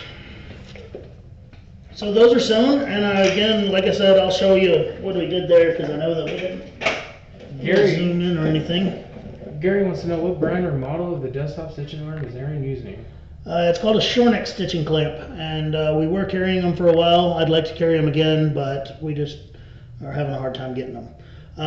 So there it is. All I did is sew these two pieces on here, and what we're going to do after we finish these edges right here is we're going to end up folding it back, all of it, all the way down there, and that's what will sew to the outside piece, making that a one-piece gusset that's not going to lose stuff, okay? But first, I need to do those. What's the back of the hat look like? Is it snapback or Velcro? Terry? It's a snapback. It is a snapback. It's a Richardson. Ooh, which is a good hat. Yeah, that's a trucking hat. Yep. See, nice hat. It's just like the one I wear, except she used some different colors on the thread. And we don't do that flat bill crap, so I'm going to go ahead and roll the bill so that nobody has ever seen with a Maker's Supply hat that's a flat bill. For anybody that's friends with Josh Stevens, he recently took some crazy photographs, and he was wearing a Maker's Leather Supply hat in them, and I was like, yeah, cease and desist, my friend. He was, he's got donkeys, miniature donkeys at that. 9.99 thousand. Oh, come on, like 10 more. Aurelius Pinheiro Gonzalez says, hello from Puerto Rico. Awesome, hi. Tandy says, when Maker gets 10,000 followers, we also will do a giveaway. Look at this. Nice. Heather said, now that hat looks right. See, it's a nice hat. Rachel says, haha, love it. All right, so I'm going to do the edges on these little areas right here right quick. I've got me a number 3 edger because I want to take a good bit off so that it's round. You have to roll it and put it in your back pocket for a while, Greg Curtis. I agree. I hated, in basic training, they wouldn't let us form our headgear, our hats. Oh, yeah. Oh, I hated it. It was, I couldn't stand having that floppy piece of crap on my head, and I wasn't allowed to form it. Like you had to earn the right to form your hat. So yeah, because Airborne rolls them and flattens the top of the PC. Yep, I know what you're talking about, the Ranger roll. The second we leave basic and AIT, we Ranger roll the crap out of them, and we shave our beret. Yeah. Oh my gosh, the fuzzy beret. Yeah. I'm gonna take my scalpel and just do a little bit of trim work to make all these lines match up. Terry says, way to go, Tandy, and yep, Ranger roll. Ranger roll. Looking like an even better day. Project, conversation, and 2 giveaways. Yep, Nicholas. That's my name too, Nicholas. Nobody knows that, but you know. Your name's not Doc? No. Like your parents didn't give you that name? I don't even think they know how to spell Nicholas anymore. Straight up Doc. Yeah. I have a good friend that got arrested, and until we went to bail him out of jail, we didn't realize that he had a name other than the one that we always used. I got bail money in my sock. Yes. That's a common household phrase. I'm putting this is real thin leather, so I'm putting this piece of acrylic up here. You can do that with a ruler, just to help push it down while I use the edger to take the edge off. All right, well, I'll tell you what, we'll go ahead and do a giveaway just to get in the given mood. Before this video, during last week's video, several people mentioned that they liked my Tandy Pro by Maker shirt that Janie Sue made for me. She doesn't know I did this yet, so she'll find out when everybody else does. So, for the first person that answers the question on our feed that we see, I want you, we'll name who we see first, and I want you to message us your t-shirt size. The question is, what is the name of this clutch? Do you know it? Just so you know who's right. Yeah, okay. I was making sure because I don't remember if I ever said it out loud to you. I know everything. Ooh. Rob Horn says Breeze. Lori Sackman says Breezy. Jorge says Breezy Clutch. Rob was close enough. We'll go with it. Rob, send us your address and shirt size. Send it in a private message to our Facebook page, please. Rob Horn is the winner of that giveaway, but trust me, there's going to be another one once we hit 10,000. All right, now we Now need it's to going to be 15 minutes of Breezy Clutch. I know. Breezy Clutch. Now we need to do this. We need to get this piece ready. All right. Wanda says it says it on the top of the page. I wanted an easy question. We can go for a harder one. I We remember could. one time we made somebody spell out Lucy. Yeah. I even screwed it up. Yep. Lucy, my dog, her name is spelled Loosey because she was named after the loose skin that's all over her bloodhound face. And so that's why it was, who could spell it right. So anyway, okay, so I've got my outside piece here and I've got my template here. I've got to punch my little holes, all right? Now I can take a round punch and do both of those punches and then cut out the lines in between them. I can do that, just like I did on this zippered piece before we really got going here. But I'm going to cheat, and I'm going to use my special little punch that is made to punch that hole. First I need to mark it. That's what I was looking for. Thank you, Jackie, for subscribing. If someone has access, let's see what numbers we're at now. All right, so I marked, man down. I marked the location of those right there. Now I'm going to take, that is a 1/2 inch hole, so I'm going to take a 1/2 inch oblong punch. Thank you for teaching both ways. And punch it.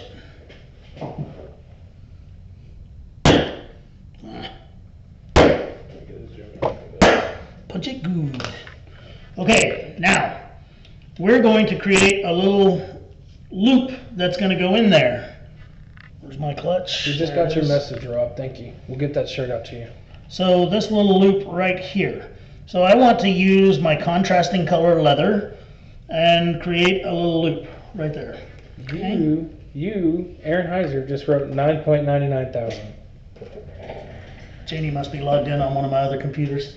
Somebody just said I had my daughter log in on both accounts. That's cheating, and I like it. I like it. In the Army, we always said, if you ain't cheating, you ain't trying. Yeah.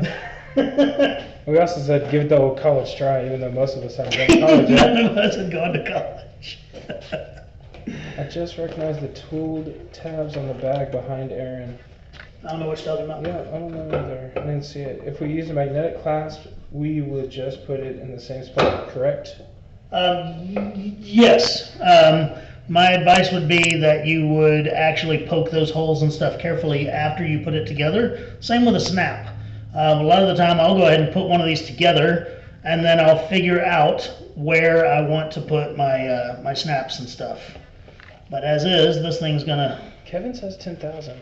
be in here. 10,000. Jason says 10,000. Woohoo! 10,000. All right, so now we gotta do the hat giveaway. They're all having their husbands go on there. I asked my husband to do the same.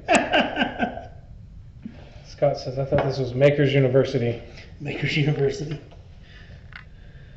All right, I need to cut out that little tab. It's 1/2 inch wide, and these slots are 2 inches or 1.5 inches apart from each other. So I'll cut one that's say 2 inches, 2 1/4, something like that. So I will use my handy dandy centering ruler, and seriously, this thing is so multi-purpose, it's not funny. It's not a sales pitch as much as it is like when I first made these, I called it the ultimate leatherworker's ruler because I really feel like everyone needs one of these. It's got this grid on this side of it. Those are 1/8 of an inch squares on that grid. So if I want something to be 1/2 inch tall, then I just put 4 of those squares along my straight edge there.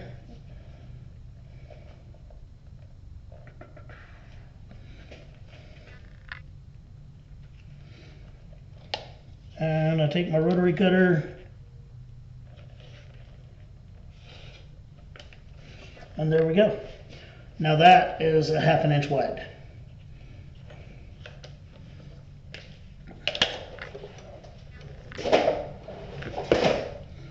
All right. Take my little edge beveler here, round it just a tiny bit so it looks nice. Yeah, 10,000. That's awesome. Thanks, guys. Look, so you can see it. That's what I'm talking about. Now, what does the Facebook say? But we got to figure out how to give away the hat now. Oh, what do we do? I love the smaller version, or I have the smaller version. I love it. I have one of those rulers, and I use it all the time. Yeah, I use the little 6 inch and the 12 inch usually, but I have an 18 handy right this second. So. Jorge says you have earned that 10,000, sir. Thank you. All right. Janie Sue, help us figure out a way to give away your hat. I just heard the door. She must be coming to tell us how. Do I lock the door? All right, so I'm going to put that through there, and I'll glue it down on the back. All right, and then I'm just going to put a couple of stitches in it, and I'm going to do the exact same thing on the other side. Facebook is at 9,953, 47 more. Dang, so and we're at close. 11,000 followers. So close. So weird when it used to just be likes, and now it's likes and followers. So it's like, well, what's the difference? One followed and one unliked. Right? All right. Janie Sue said, not me. Knocking on the door wasn't her. Oh, okay. All right, so I'm going to take and put a little bit of glue on the back of this tab and a little bit of glue where it's going to lay down there, and I'll do that in 2 places. Jim says wig. I don't know, Jim. Tenny Leather, y'all are on it. We will do a Maker's 12-inch center ruler giveaway on our channel. Stay tuned. Sweet.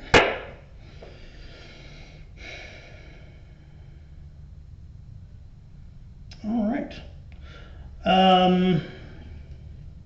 Jackie says, I want that ruler. Tanny's going to give one away. All right. So the first person that answers this question will get the hat. What major Texas city is Maker's Leather Supply right beside? While we wait on glue to dry.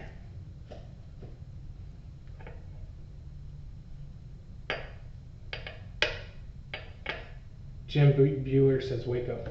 Got it. All right. Bueller, you just won. Jim, please send us a private message to our Facebook page where to send your hat.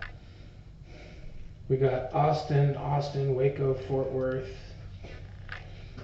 All right, so I'm pushing this down.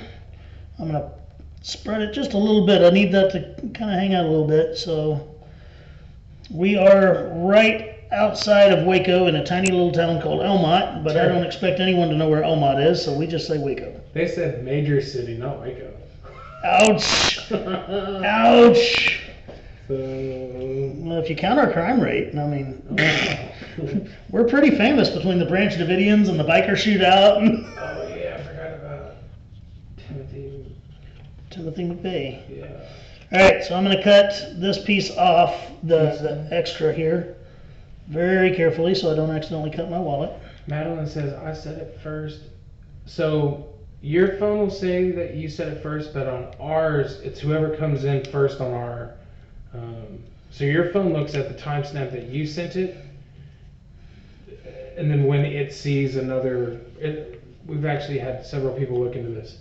So we have to go with whoever came up first on ours. So I apologize.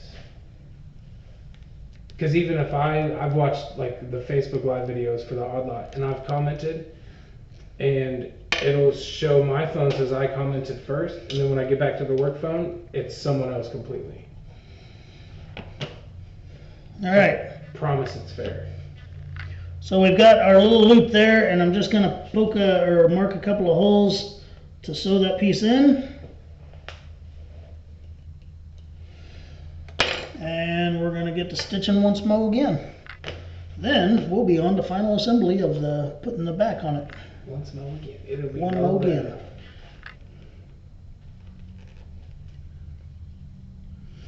And I'll tell you another little tidbit about this whole flat handled thing on your, or flat spot on your handle of your awl. I have orientated the blade in this awl to where if that flat spot is against that meaty portion of my hand right there, then I know that it's at the correct angle to do my stitch holes. So that's another reason that I really like the flat side of the awl.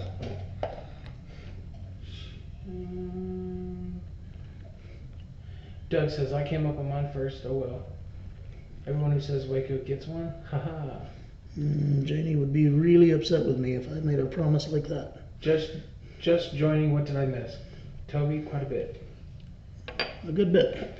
So you'll have to I think watch. we've already had 2 giveaways, Toby. Yep. Heather Monday Bull says, I love having a flat spot on my awl and orient mine too. Jorge asks, what blade profile is the awl? Mine is the diamond point. Are you punching your hole straight on the line? Yes. I mean, right at the edge of the slot that we've cut. There, now we get your cool facial expressions. Ah! YouTube camera. Right. Thanks, Jim. We will check that message and get that sent out.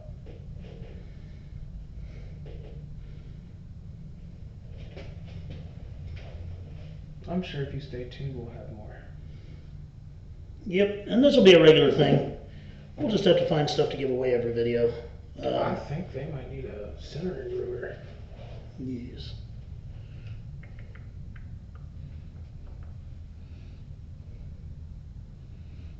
So is Janie coming over here to make that t-shirt for that guy yet? I don't think so. Janie, honey, I need you to make a t-shirt. John says, does Aaron remember North Crest, Texas? North Crest, Texas. Does not ring a bell. Jorge says, I guess I wasn't clear with the question. Sorry about that. Is the hole punched at an angle to the line or the longer ends of the diamond right on the line? No, it is at an angle. Just a second, and I'll grab a little scrap piece and I'll show you the angle that I use. So yeah, when you do the diamond punch at an angle, then your stitches actually look straight. If you do the diamond punch straight, then your stitches will actually look like they zigzag from one end to the other. Kind of beats me how that really happens, but it happens. I believe it was Terry, but they asked if the hat is, we're going to carry them. We do carry hats when Janie has some time to make us a few. I wish that we had more of them, because I do like, I even asked her, I'd love to have some in my truck to, give away to people that I meet and stuff. So, yeah. We'll see if we can't talk her into making us a few. I think it's like your woodworking. It's more of a hobby that she sometimes sells. Mm-hmm. Something she enjoys doing. Exactly. And I left out all the questions earlier about when are you going to make a woodworking video. My response now is, you have to watch last week's video. Yeah, so with the woodwork, guys, I enjoy woodworking. That being said, I'm no pro at it. I'm pretty decent, I think. I'm really proud of this workbench I've made here, but I just don't think that I'm qualified to make videos on woodworking. I'm barely qualified to make videos on leatherworking, but for some reason y'all still watch them, so. Terry said, Janie Sue better get to work. Woohoo. Oh, he said, Janie, get to work. Trust me, she stays busy. Yup. She works part-time at Maker's Leather Supply and full-time at a regular job. And then she still manages to take care of house and home. Days that she beats me home, dinner is ready when I get there. It's nice. Keep telling her she's gonna make somebody a hell of a housewife. And then I don't get to eat my dinner.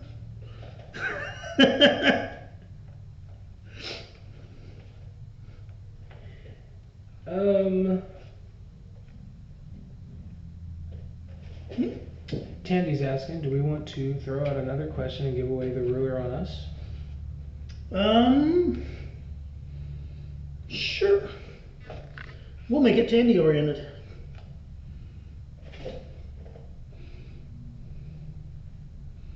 Give me just a second, I'm gonna think of a doozy.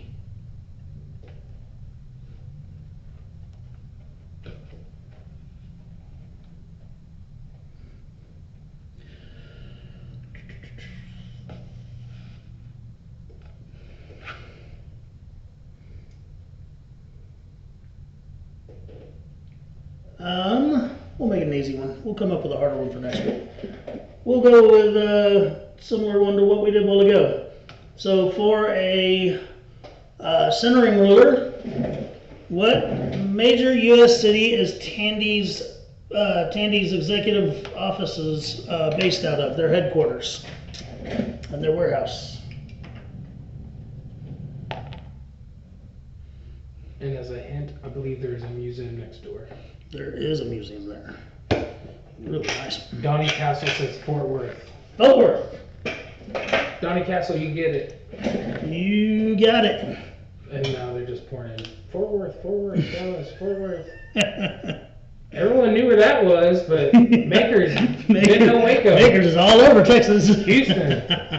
There was 3 or 4 Houstons. Houston. I don't know if y'all know this, but you can drive a full day, 24 hours through Texas and not be out of Texas. It's true. That's if you go to speed limit. Now, if you cruise 90. When we go to our shows and stuff that we go to, the Prescott and Sheridan shows and stuff like that, like half our drive, we still hadn't even left the state. I can't see it. Okay. All right, so now it is time to put the front on the back, but first we need to just finish this one edge right here, okay? Because later on that edge will be hard to get to. So I will take my little ledger, what else sizes I got laying around? It's longer from Beaumont, Texas to El Paso than to go from El Paso to the Pacific Ocean. Yeah, I agree with that. I believe you, Jorge. You can drive for 2 weeks and still not leave Australia. I don't doubt that. I'm trying to think how big is Australia to Texas. They got us beat, right? Huh? Australia's big. Yeah, it's massive. Yeah. I just always think of Texas as huge. Like, if you put Texas over Europe, it covers all of Europe. Like, I've got friends that live up in the Northeast, the New England areas and stuff, and they talk about, like, visiting different states and stuff. And, they talk about it how we would talk about going to Fort Worth or Austin, like, oh, yeah. I drove an hour and a half and I was in Washington, D.C. I'm like, what the hell? I drove an hour and a half and I got to see my mom. All right, so all I did is finish that one edge there, and I'm gonna go ahead and.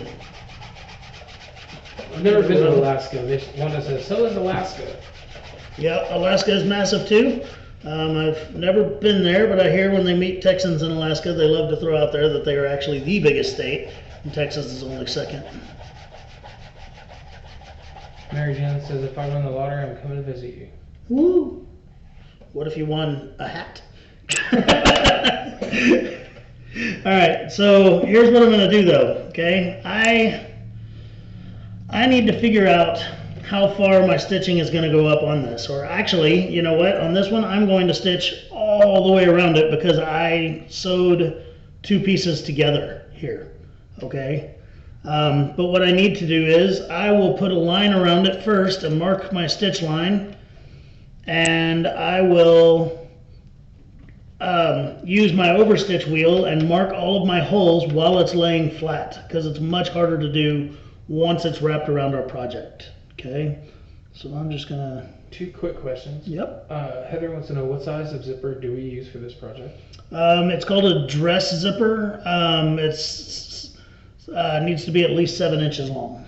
And then, what is our favorite kind of canvas that we use for burnishing? Oh, it's just, this is the same canvas that we use to make bags and stuff like that. It's super heavy duty stuff. It's number 8, which makes it 18-ounce canvas.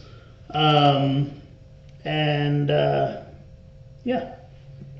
Oh, Mary Jane wasn't talking to us about visiting if she won the lottery. She was talking about narrowly. Oh. Well, we didn't want to see you anyway. Yeah, bye, Felicia. Terry says, what's the best way to cut a perfect circle in leather? So we sell some templates. Having a punch. All right, circles are difficult. We do make some different templates for circle cutting, but they are difficult. One of the easiest ways to be able to mark and do your own hole circles, unfortunately, can leave a little mark in the middle of your leather as well. But you can take your wing dividers or something like this, and here's a little scrap piece here. You can take your wing dividers. This is a very, very, very small pair of wing dividers here, and you can draw a circle like this, and it should, if you held it still, line up at the end. Okay, so there it is. But unfortunately, that leaves a little bit of a dot in the middle of it. Okay, now if you want to avoid that dot, you can. It's more difficult to hold still. You can take a piece and basically have it cover your middle and then do the same thing. But again, you need to be pressing hard, because otherwise that thing does risk moving and you're going to screw up and have a dot anyway. Jorge said it would be cool to have some OD canvas to make army style tool rows and such. So yeah, screwed up. But anyway, that's how you can do it without leaving a dot in the middle. And then when you go to cut it, you just have to go super easy and follow it around.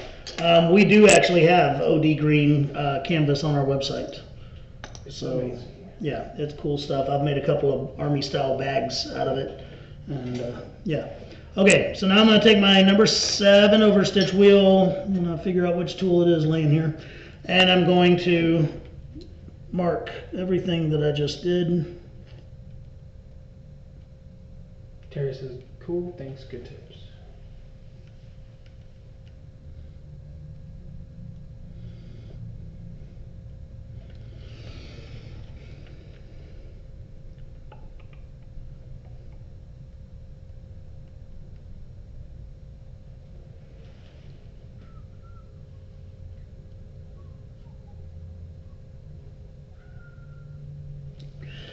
All right. And then whistling cadence. I was just whistling to whistle. So here I am, and I'm going all the way around this thing and marking these holes now, because once it's wrapped around that gusset, it's a lot harder to keep this stitch wheel going straight.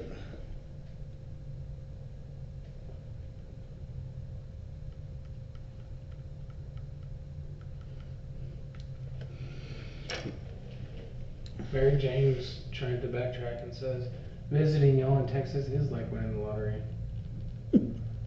Mary Jane, you're very loved here.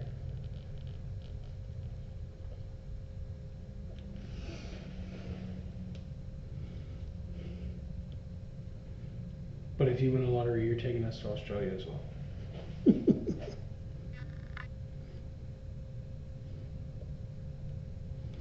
There we go.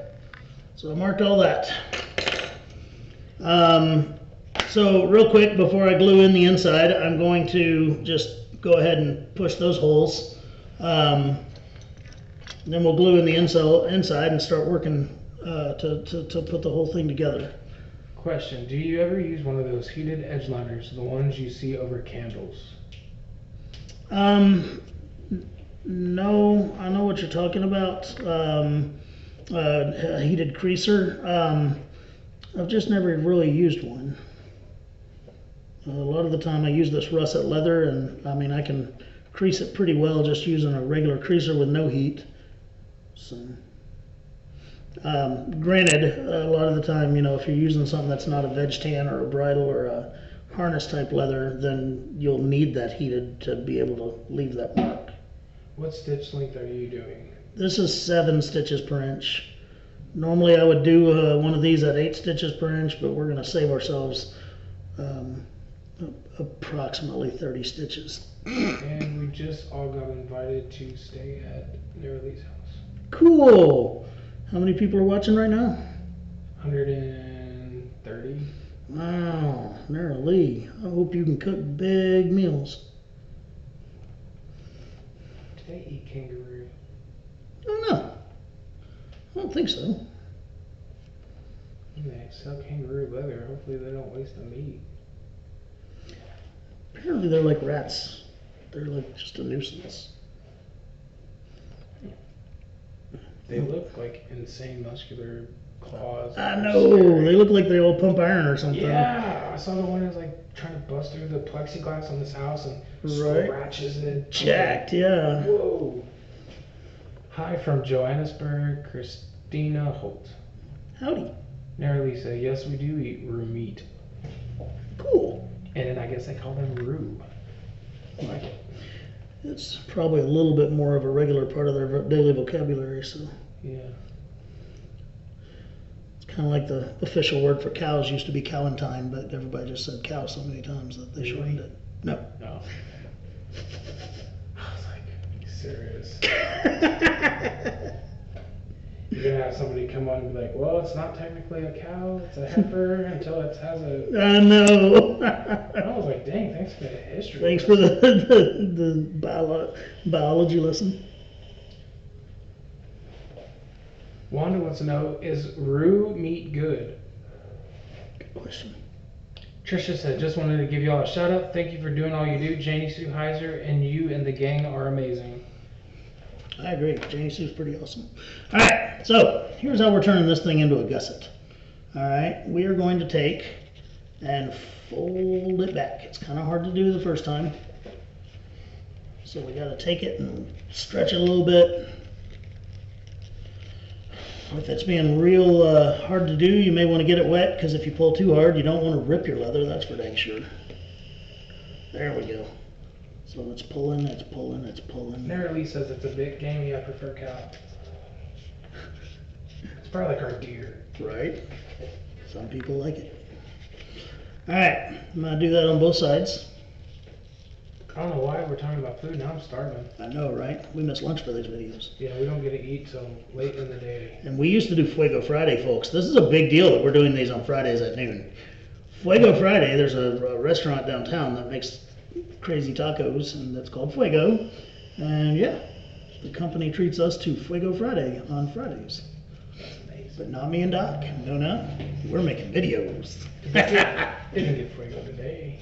I don't think they did. But who knows? We've been locked in this little room.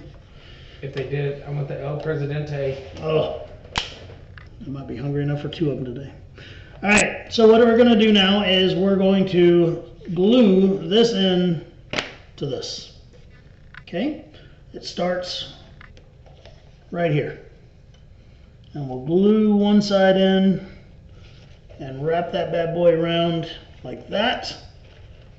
Not now with the COVID going on. Yeah, they've got a to-go window. So it'll glue in just like that. And then we'll glue in the other side as well. And we start sewing all the way around the sucker. Emily has a question. Would it work to use softer leather, like 2 to 3 ounce chap leather for pockets and gusset?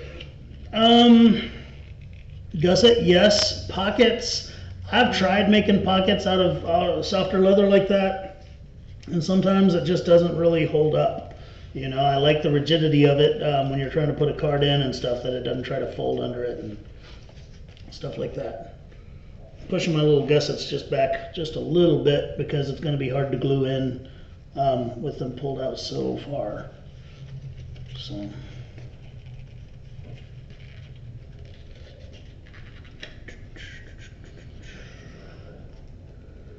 yeah. And what we're gonna do, so that y'all don't have to watch me sew all the way around this sucker, is we're gonna sew about half of it up.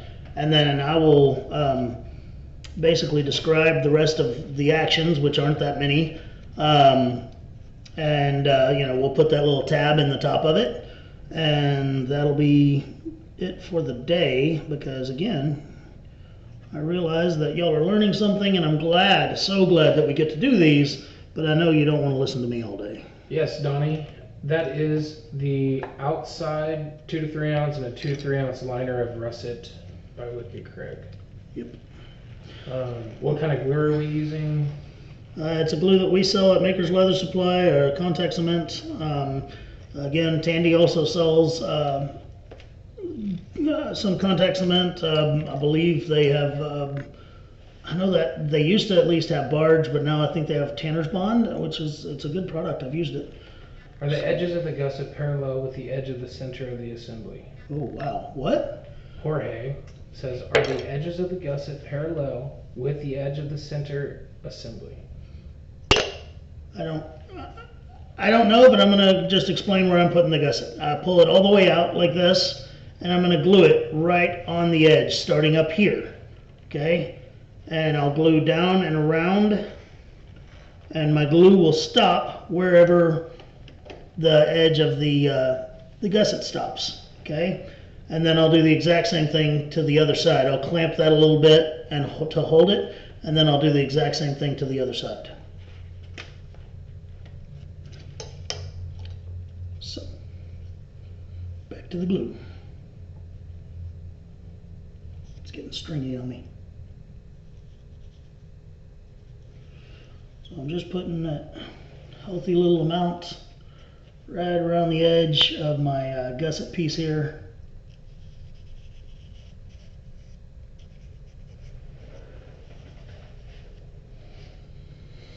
Jorge said that answered his question. I can Excellent. see it now. Thanks, guys.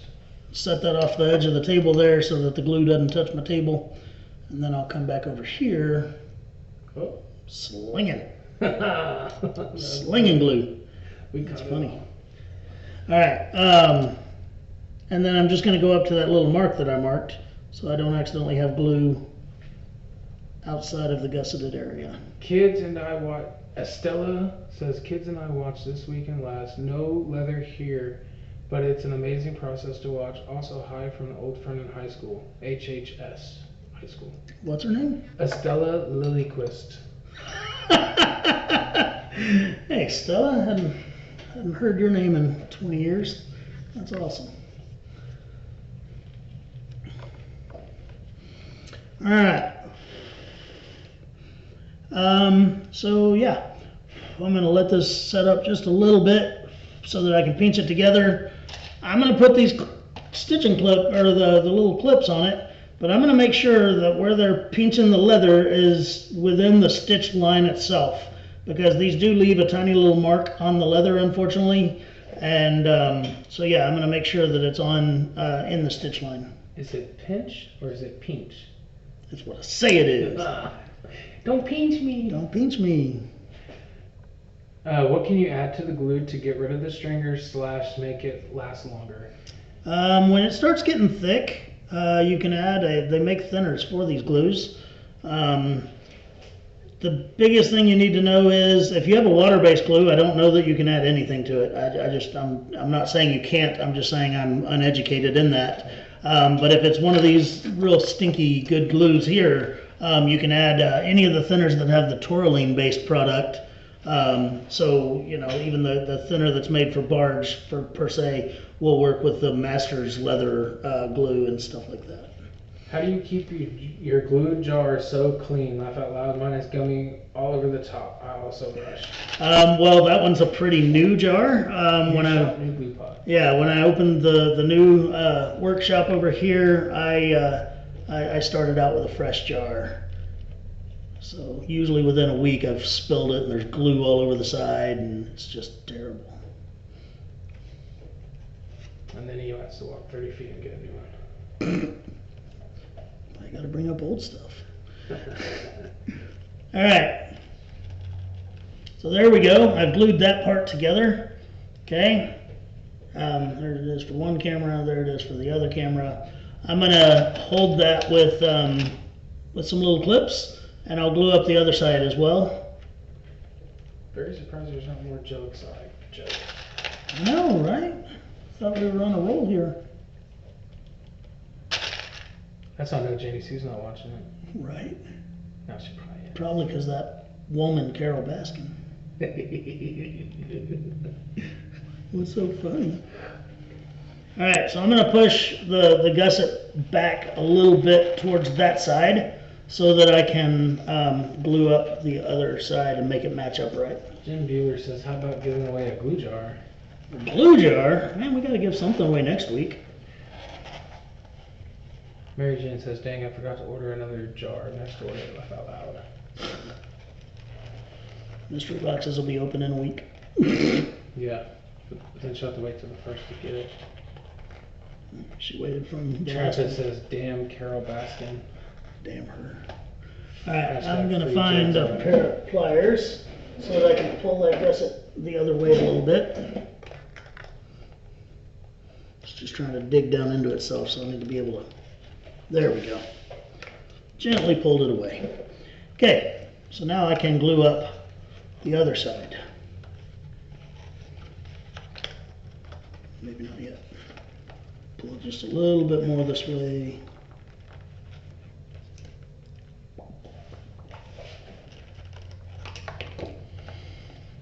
Okay, so I'm going to do the exact same thing on the other side. I'll pinch it all together so that I know where to stop the glue on the other side. Mary Jane, you're not supposed to drop it. It's glass. Yeah. I will tell you. I broke mine too.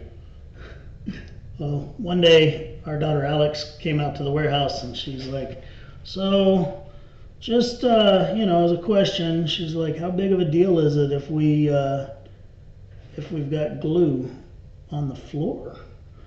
And she's the kind to kind of beat around the bush and not really ask what she means. So I'm like, okay, time is of the essence. What is the real problem? She's like, I knocked your glue jar off your bench and it burst on the floor and it's everywhere. I'm like, okay. So I ran in there and I had a whole gallon of glue thinner. And I just made sure that there weren't any open flames in the room. I told her to open the doors. I just started spreading that glue thinner all over the floor. And it worked. After that, we just had to wipe it up. I took a dustpan and swept mine into the dustpan and then just tossed the broom. Tossed the broom and dustpan. Yeah. Yep. How do you finish the gusset edge after it's sewn in, or is it better to do that before? I probably should have done it before, to be very honest. But I mean, once it's sewn in, you can push the interior piece to the right and the left, and you can finish it that way. So I'll just push it to where it's exposed on one side. Sorry, I know you have to keep moving the camera because I keep changing my angle. No, you're okay. The glue pile was blocking a second ago. So anyway, yeah, you can just push it, from one side to another, and you can finish it that way. So.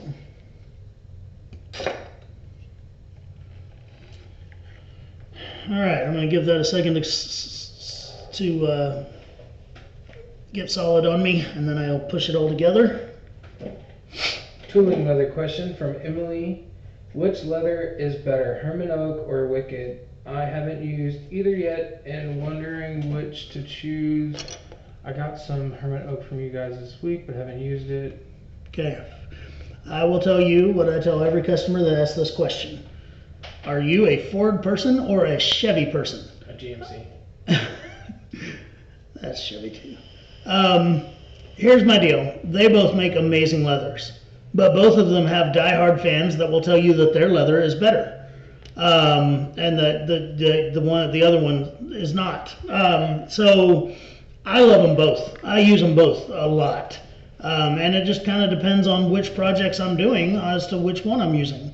For instance, the natural tooling Wicked Craig leather is almost white. It's so light and it's very, very clean. Natural Herman Oak has more of a golden color to it. but it also shows more rub marks and things like that. And then when it comes to russet Wicket Craig, which is what we're using for the interior of this thing, I love it when I'm tooling something that I'm not going to do any antiquing and stuff like that on.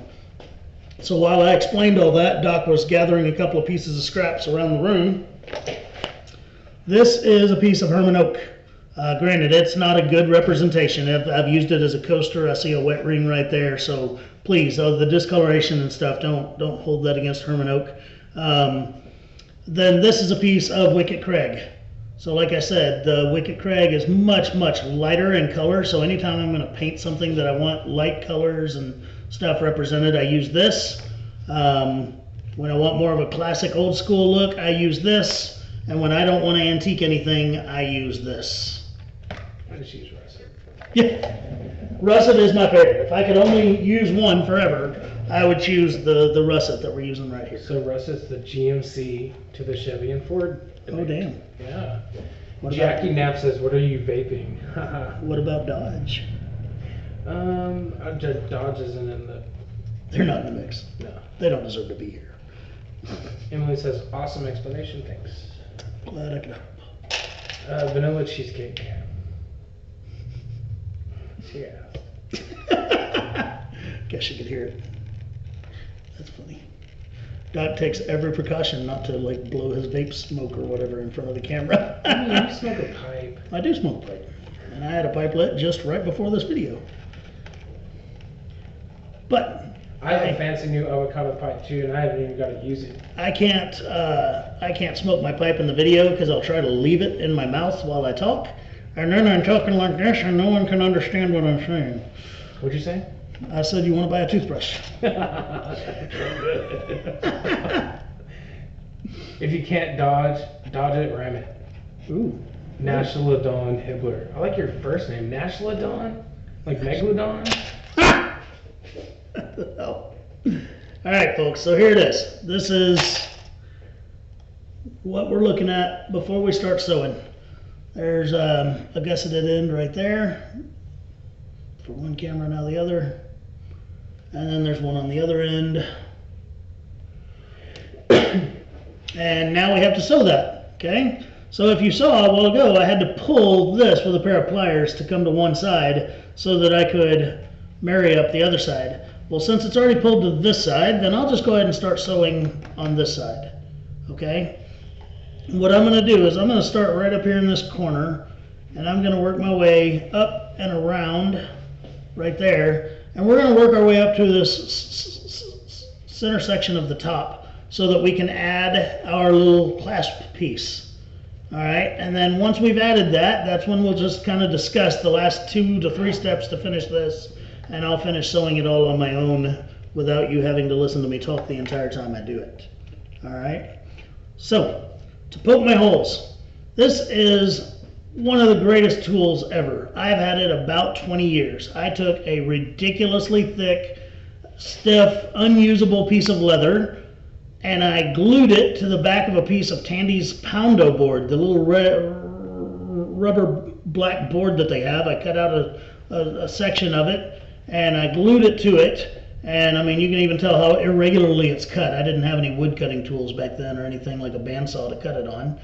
And yeah, and the glue gave away years ago, but it's still holding for a little bit. But I use this all the time when I'm poking holes. Okay, and it's especially important right now because I can set this sucker in between those layers and poke my holes without accidentally going into the other pieces of leather. Tandy Leather says, "This is looking so good." Jorge said, "Could that be sewn on a cylinder arm machine?" I don't think so. That's a pretty tough little angle right there. Even for a shoe patcher machine, which has a cylinder arm about that big, I just wouldn't risk it. I don't think it would work. So I'm going to poke some holes, and then we're going to start sewing, and then I may even poke some holes as we sew. The Al Stolman books would tell you to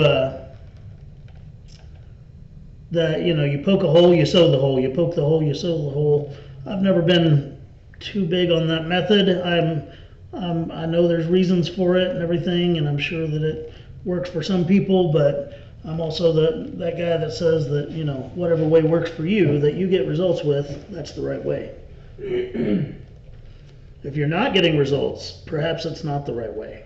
Brenda Scott says, my internet glitched. What is the black part, the rubber that you're punching into? It's a piece of Tandy's Poundo board. Just cut out a swatch of it here, and then I glued it to a heavy-duty, thick piece of leather that my awl can't accidentally go through. There you go, Brenda. Terry says, super thick poke pad. Super thick poke pad. From now on, it will be known as the super thick poke pad. In the secret hiding layer. I had a buddy I taught how to do leather work years ago, and he never, ever, ever bothered to use the word awl. He always just said pokey thingy. I don't like saying all either. It sounds weird. It just comes out as all. What size awl do you need? But you can't hear the L. Okay, but I know what you asked. Yeah, sure. Alright, I'm gonna get my stitch and collect back up. Where's your handy dandy craft tool leather stripper? Is it over here? Or is it the other Leather side? stripper. Oh, my strap cutter. Yeah. Yeah, I've got my strap cutter. I don't know, it's somewhere. Oh, I think it's out there on that table. Remind me, I need to order about 5 of those. Yeah. Don't let me forget. So Doc's come up with this idea that we're gonna take the wooden strap cutter and we'll have several of them and we'll just glue or screw them into exact increments of what we need, of say 1/2 inch or 1.5 inch wide belts. And we would just make it that size once and then keep it there forever. So yeah, we're gonna order a bunch.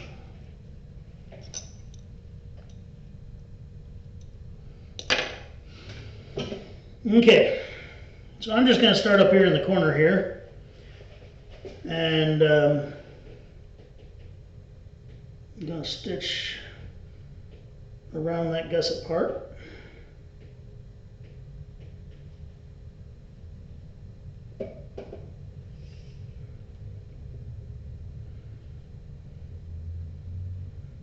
Janie Sue says, bring Tanner switch home. Yes, ma'am. I guess she's already left. Must have. Nearly said, oh. How many syllables is that? Oh. Gotta clap to find out. She sounds like a Texan. What part of leather or cow is that thick? Is what thick? That? Yeah, the piece of Almost leather. all of them. Most of the leather that you're using had to be split down at the tannery to be a little bit thinner. That's a piece of probably 15-ounce skirting that's on the bottom of that.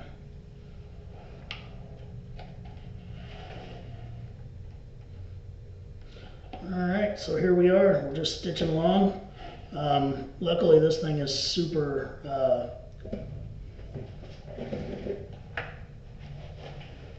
there.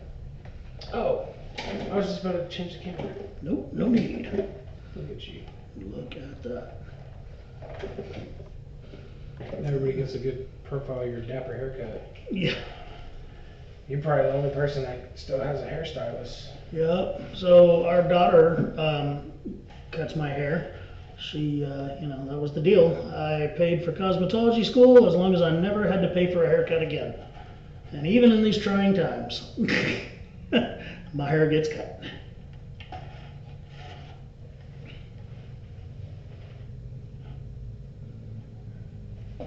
So we're just going along and sewing just like we were before. So it's time to ask any question you want.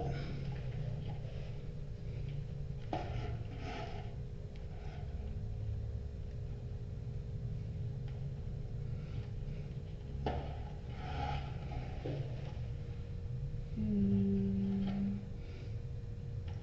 130 people, no questions. Not a one. I must be doing such a great job of explaining everything that they don't have to.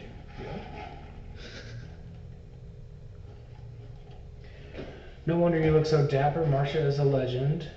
End of the world still looking good. Thanks, Terry. I got my hair cut too, but you can't see it.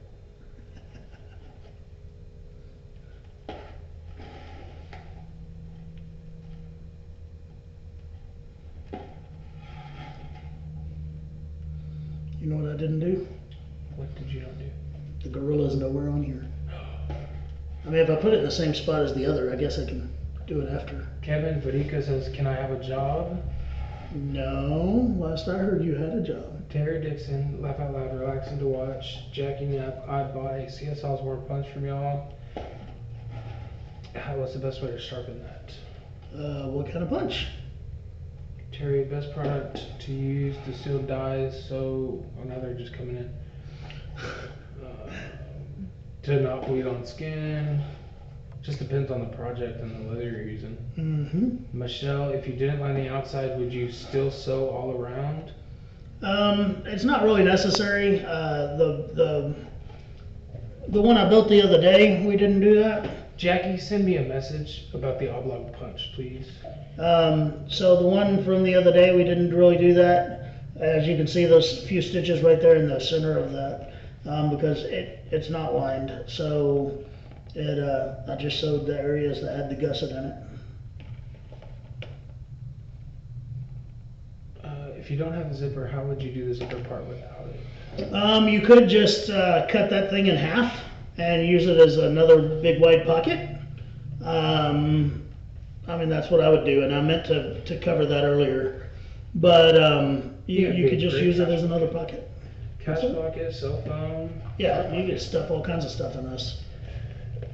But this could easily also, if you took the flat part and made it kind of squared it off and put some snaps on it, this could easily be like a biker style wallet too.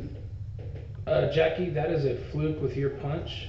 Please send me a private message through the Facebook page and I will take care of that for you.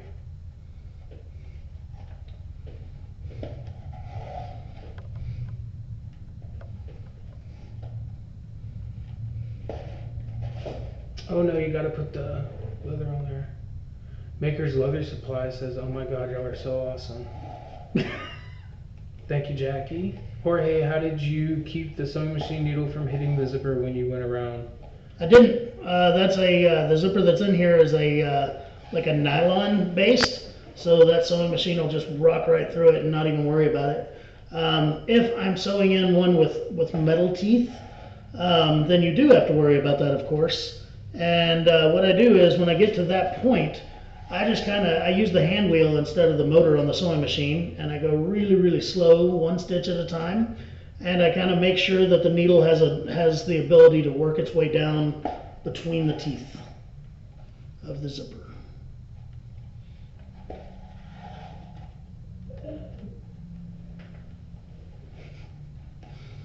Alright, so here I am. I'm at the last of the holes that I was able to poke. So now I've got to poke the rest of these holes without anything underneath them or in between them. So I'll show you how I do that.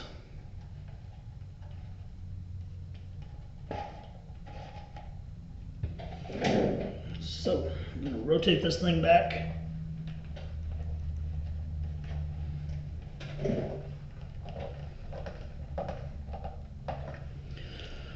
So what I'm going to do now, I've already got my holes marked, I just need to poke them, and I'm going to take my fingers on the back side of the leather, but I'm going to make sure I'm straddling whatever hole I'm about to poke through, so that when it does go through, it doesn't just go straight into my dang finger, sorry.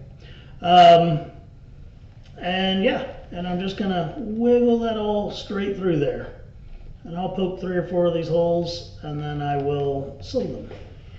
And I'm going to try to stay to where the awl is perpendicular to the leather, okay? Because that's how you make the back stitches match each other and look identical, is by keeping perpendicular to the curvature of the leather. If you just keep doing them all from the same angle, then on the back they're all going to kind of converge into one big hole. They really said quit doing so many projects. She can't keep up. Something along those lines. Just trying to keep everybody busy. All right, so now we're gonna keep on stitching around. I poked 5 holes, it looks like.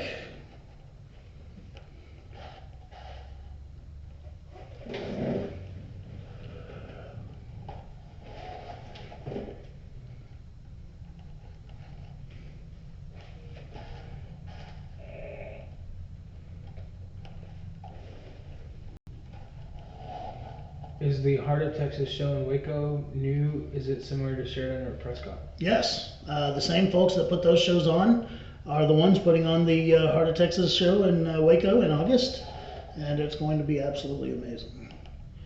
We are playing a major role in some of it. We're going to have a big party on the Thursday night before the trade show itself opens, just to kind of welcome everybody to Waco and have a big kickoff, and it's going to be a good time. Thank you, Terry. He loves making these videos. Jerry wants to know what would be the price range for this clutch. One that's well made out of good leather, like this. In the right market, I don't really see why you wouldn't be able to get 200 to 250 for one that's plain, and if you tool it, I mean, the price will just continue to go up from there. Could be extended like deeper for a file. What? Not quite sure. Alright, so I'm rearranging it in my clamp here so that I can get to the other areas that I need to poke holes. What other fun things are there to do around here in Texas and on the way from Idaho? Well, I'm not sure about the whole on the way from Idaho, but there's tons of fun stuff to do in Texas. There's a couple things. If you're talking about coming to like the Waco show, that TV show Fixer Upper, those people are here in town. So they have they call them the silos downtown as kind of their area. There is a museum here that has just an absolute must-see for any good old boy type, cowboy, whatever. Anyway, it's the Texas Ranger Museum. Yeah. Not the baseball players, guys, but the actual law enforcement. And the Dr. Pepper Museum. Yep, the Dr. Pepper Museum. Dr. Pepper was invented in Waco, Texas, by a guy named Dr. Pepper. And he was a pharmacist. yes.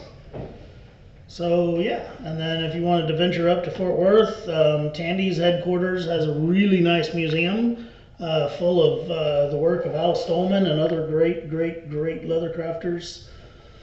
Then Jim Linnell's place. Jim Linnell's place is in between here and Fort Worth, and he's pretty much got a living museum in his workshop. So yeah, non-leather related stuff. There's the what's that area in Fort Worth called? The Stockyards. Pretty awesome. Down in Austin, they're famous for music type stuff. There's just all kinds of stuff. Will these videos stay up to go back to? Yes, Just Lane. Yes. Am I saying it right? Just Lane? Just Lane. How far is Fort Worth? How About fast are you going? an hour and 15 minutes. One of the personnel that I deal with at Tandy was, I don't know if she was amazed or disappointed in me one day. I was like, hey, I'm leaving Elmont, and I needed to get there in a hurry because they were waiting on me. And it was like 45 minutes I was there. She was like, are you serious? It's a turbo diesel. Yeah, it's a big truck. All right, so I've got it to where I can get back to the flat spot so I can poke a bunch more holes. Thanks. Hoping to make the show since Sheridan was canceled. It should be amazing. We were just on the phone with the folks putting it on last night and talking about some stuff, and we're working on some things. We want to make it as epic as we can because everybody did have to miss Sheridan. Tandy Leather says we would love to have you all stop by. Yeah, and then, besides the Tandy headquarters there, if you've never been to the big Tandy store, that's right there by their headquarters, it's nice. It is very huge. nice. It's got bathrooms that are almost as big and clean as Buc-ee's. There is a very large Maker's Leather Supply area too. Off to the left. You have to go by and check it out.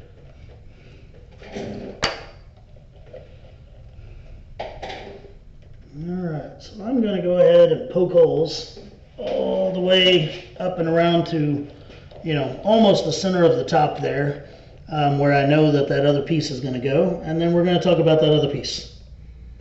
And then again, that's when we're going to... What are dates for the show in August? The August show, the trade show itself is going to be on the 21st and 22nd, a Friday and Saturday. That makes our party on the, am I saying that right? What's that? It's August 20th, 2020. Yeah, that's right. So, yeah, our big party is going to be on the 20th. And then the show, the trade show part of it, where like you could go and see the booths and meet the tool makers and stuff like that, is the 21st and 22nd. But there will be classes all week leading up to it.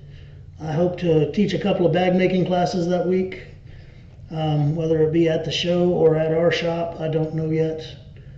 I think Tandy and I are actually working on something like that together. So, Doug, if you wouldn't mind, send me a message about that, and I'll get back to you right after this video. Hi, Landry.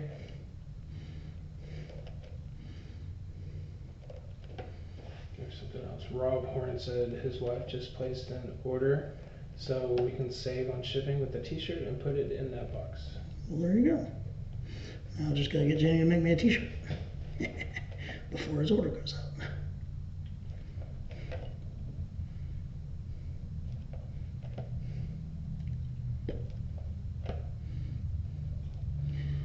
Alright, I'm almost done poking holes to the point that I need to be at to add that little tab on the top.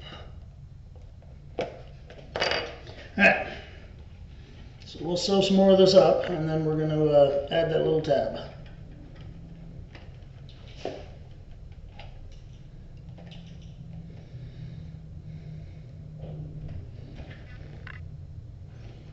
I don't like sewing away from me, I like sewing towards me. I'm just trying to figure out which way this thing needs to angle.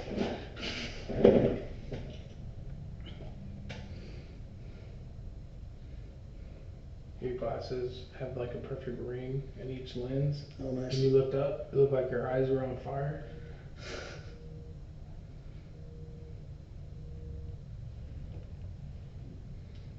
Okay, my needles got tangled and I'm trying to figure out which way they go here. Hashtag rookie mistake. Okay.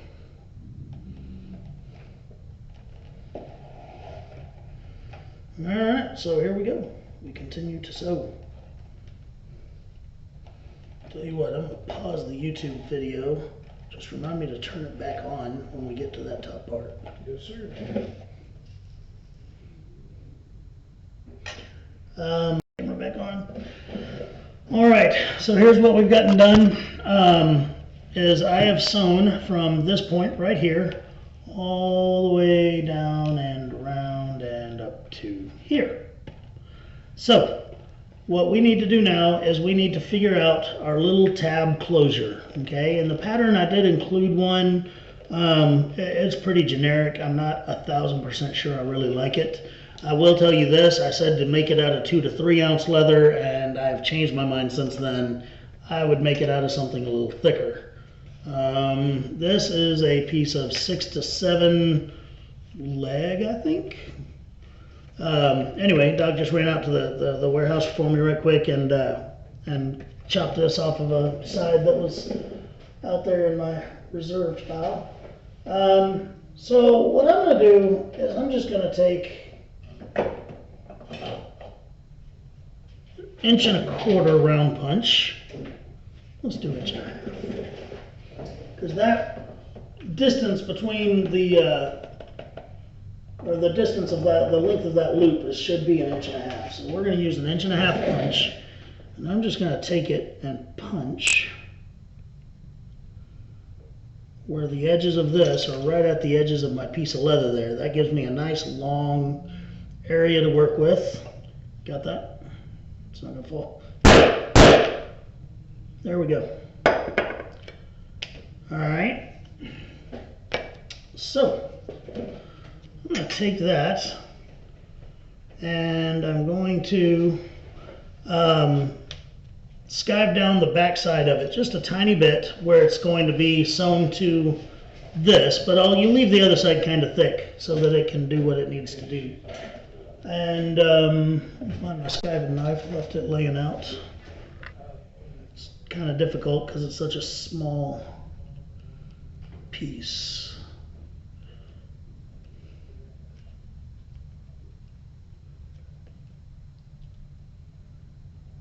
All right, there we go. So I just skived off a little bit of it because I don't want the edge here to be super thick. All right. Now what I will do is I'm going to hold this up on here, and then I'm just going to basically test the fit and see if it fits. If it doesn't, then I'll shorten it a little bit. Okay, and it doesn't. It's a good ½ inch from being able to hook under that closure there. Okay, so since I've already skived this edge, I'm not going to mess with it. I'll mess with the other edge, and I'll use my punch again and cut it shorter, about £1/4 inch.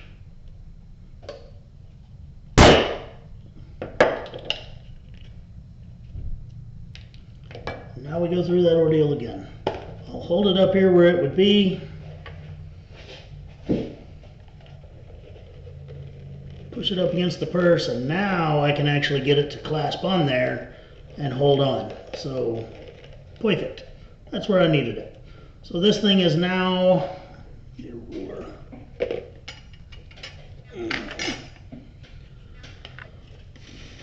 It's about 1.25 inches tall. If I was sitting right there like that, it'd be about 1.25 inches. Okay, so I will go ahead and finish the edges on it right quick, or at least the rounded edge here, and then the other edge will glue to the curvature of the clutch itself, and then I will trim and edge it all together once it's attached. Okay.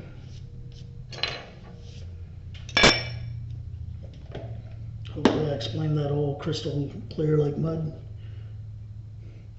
All right, so I'm gonna put a little bit of this on here.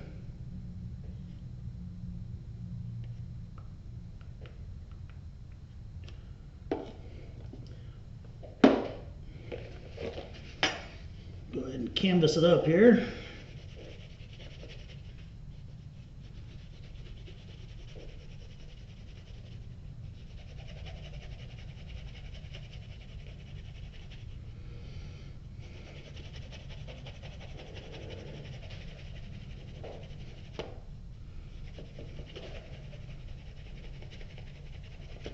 Okay, the edges are nice and shiny now.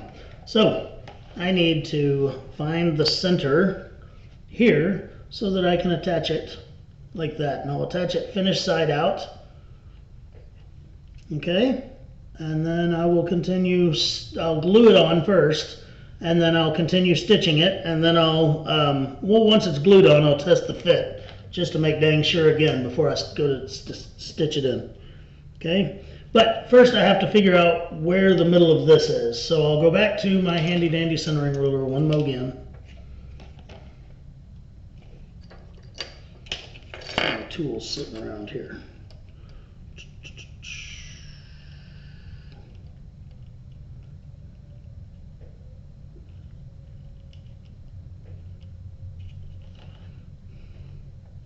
Alright, so I am in the middle, so I just need to glue this sucker on where it's touching the 0 on the ruler.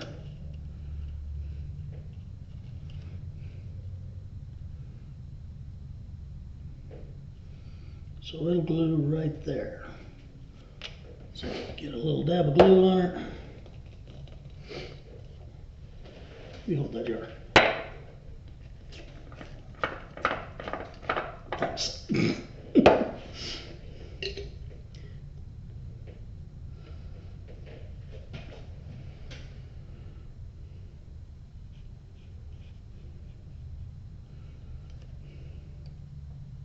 Pattern says pockets equal 2 or 3 ounce, but earlier I thought he said he liked a heavier weight for gun. Did I get that right? 4 to 5 ounce then? Negative. No, the pockets are still 2 to 3 ounce. The only piece that I've changed and made it a little bit heavier is this little tab right here that we're working on. And then he also, the back, instead of an unfinished 4 to 5, he used 2 to 3 and lined it. That's what I used here. Yes, I used a 2 to 3 and I lined it with a 2 to 3. But this is a 4 to 5, which is a great thickness. It's perfect. This one's already finished on the inside. The leather that I chose to use today was not finished on the inside, so I'm using a 2 to 3 ounce and lining it with 2 to 3 ounce so that it's still basically the same thickness as that piece right there. Your phone said data warning. You've used 2 gigabytes. Meh. I pay a lot of money for that phone. It better be fine. You're gonna throttle it. Yeah. All right, so there we go. It's glued on there now. Okay, so I'll kind of hold it in place. Check that fit right quick. Oop, tried to move on me. Check that fit right quick, and yeah, that's gonna be good to go. So I can sew right through there now. Okay. So I'm going to sew that little piece on while I tell you what would happen to finish this project. Okay, because again, we're nearing the end. Yeah.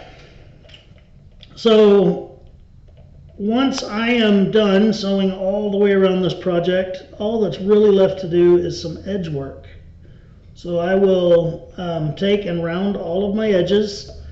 The gusset was already rounded, and we really could have already burnished the edges as well, but we did not because I just didn't.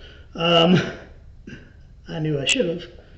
So yeah, that really is it. And again, with this project, you can easily put a snap or something like that on it if you have one available. But I was really trying to make a project that we didn't need any specialized hardware for that people might not already have in their shop. As we try to put videos out in more advanced notice, then we will have some that are going to take other kinds of hardware and things like that. So yeah. Anyway, that's about it. 15% battery. Oh wow, batteries, yeah, that was full when we started. Will there be limits on how many times you can win the giveaways? Jim Bueller, who won the shirt. Probably not. But the questions are going to get a lot harder as we go and stuff like that. So, can this be sewed on a machine, or does it need to be hand stitched? I do not know how to sew that gusset on a machine, to be very honest with you.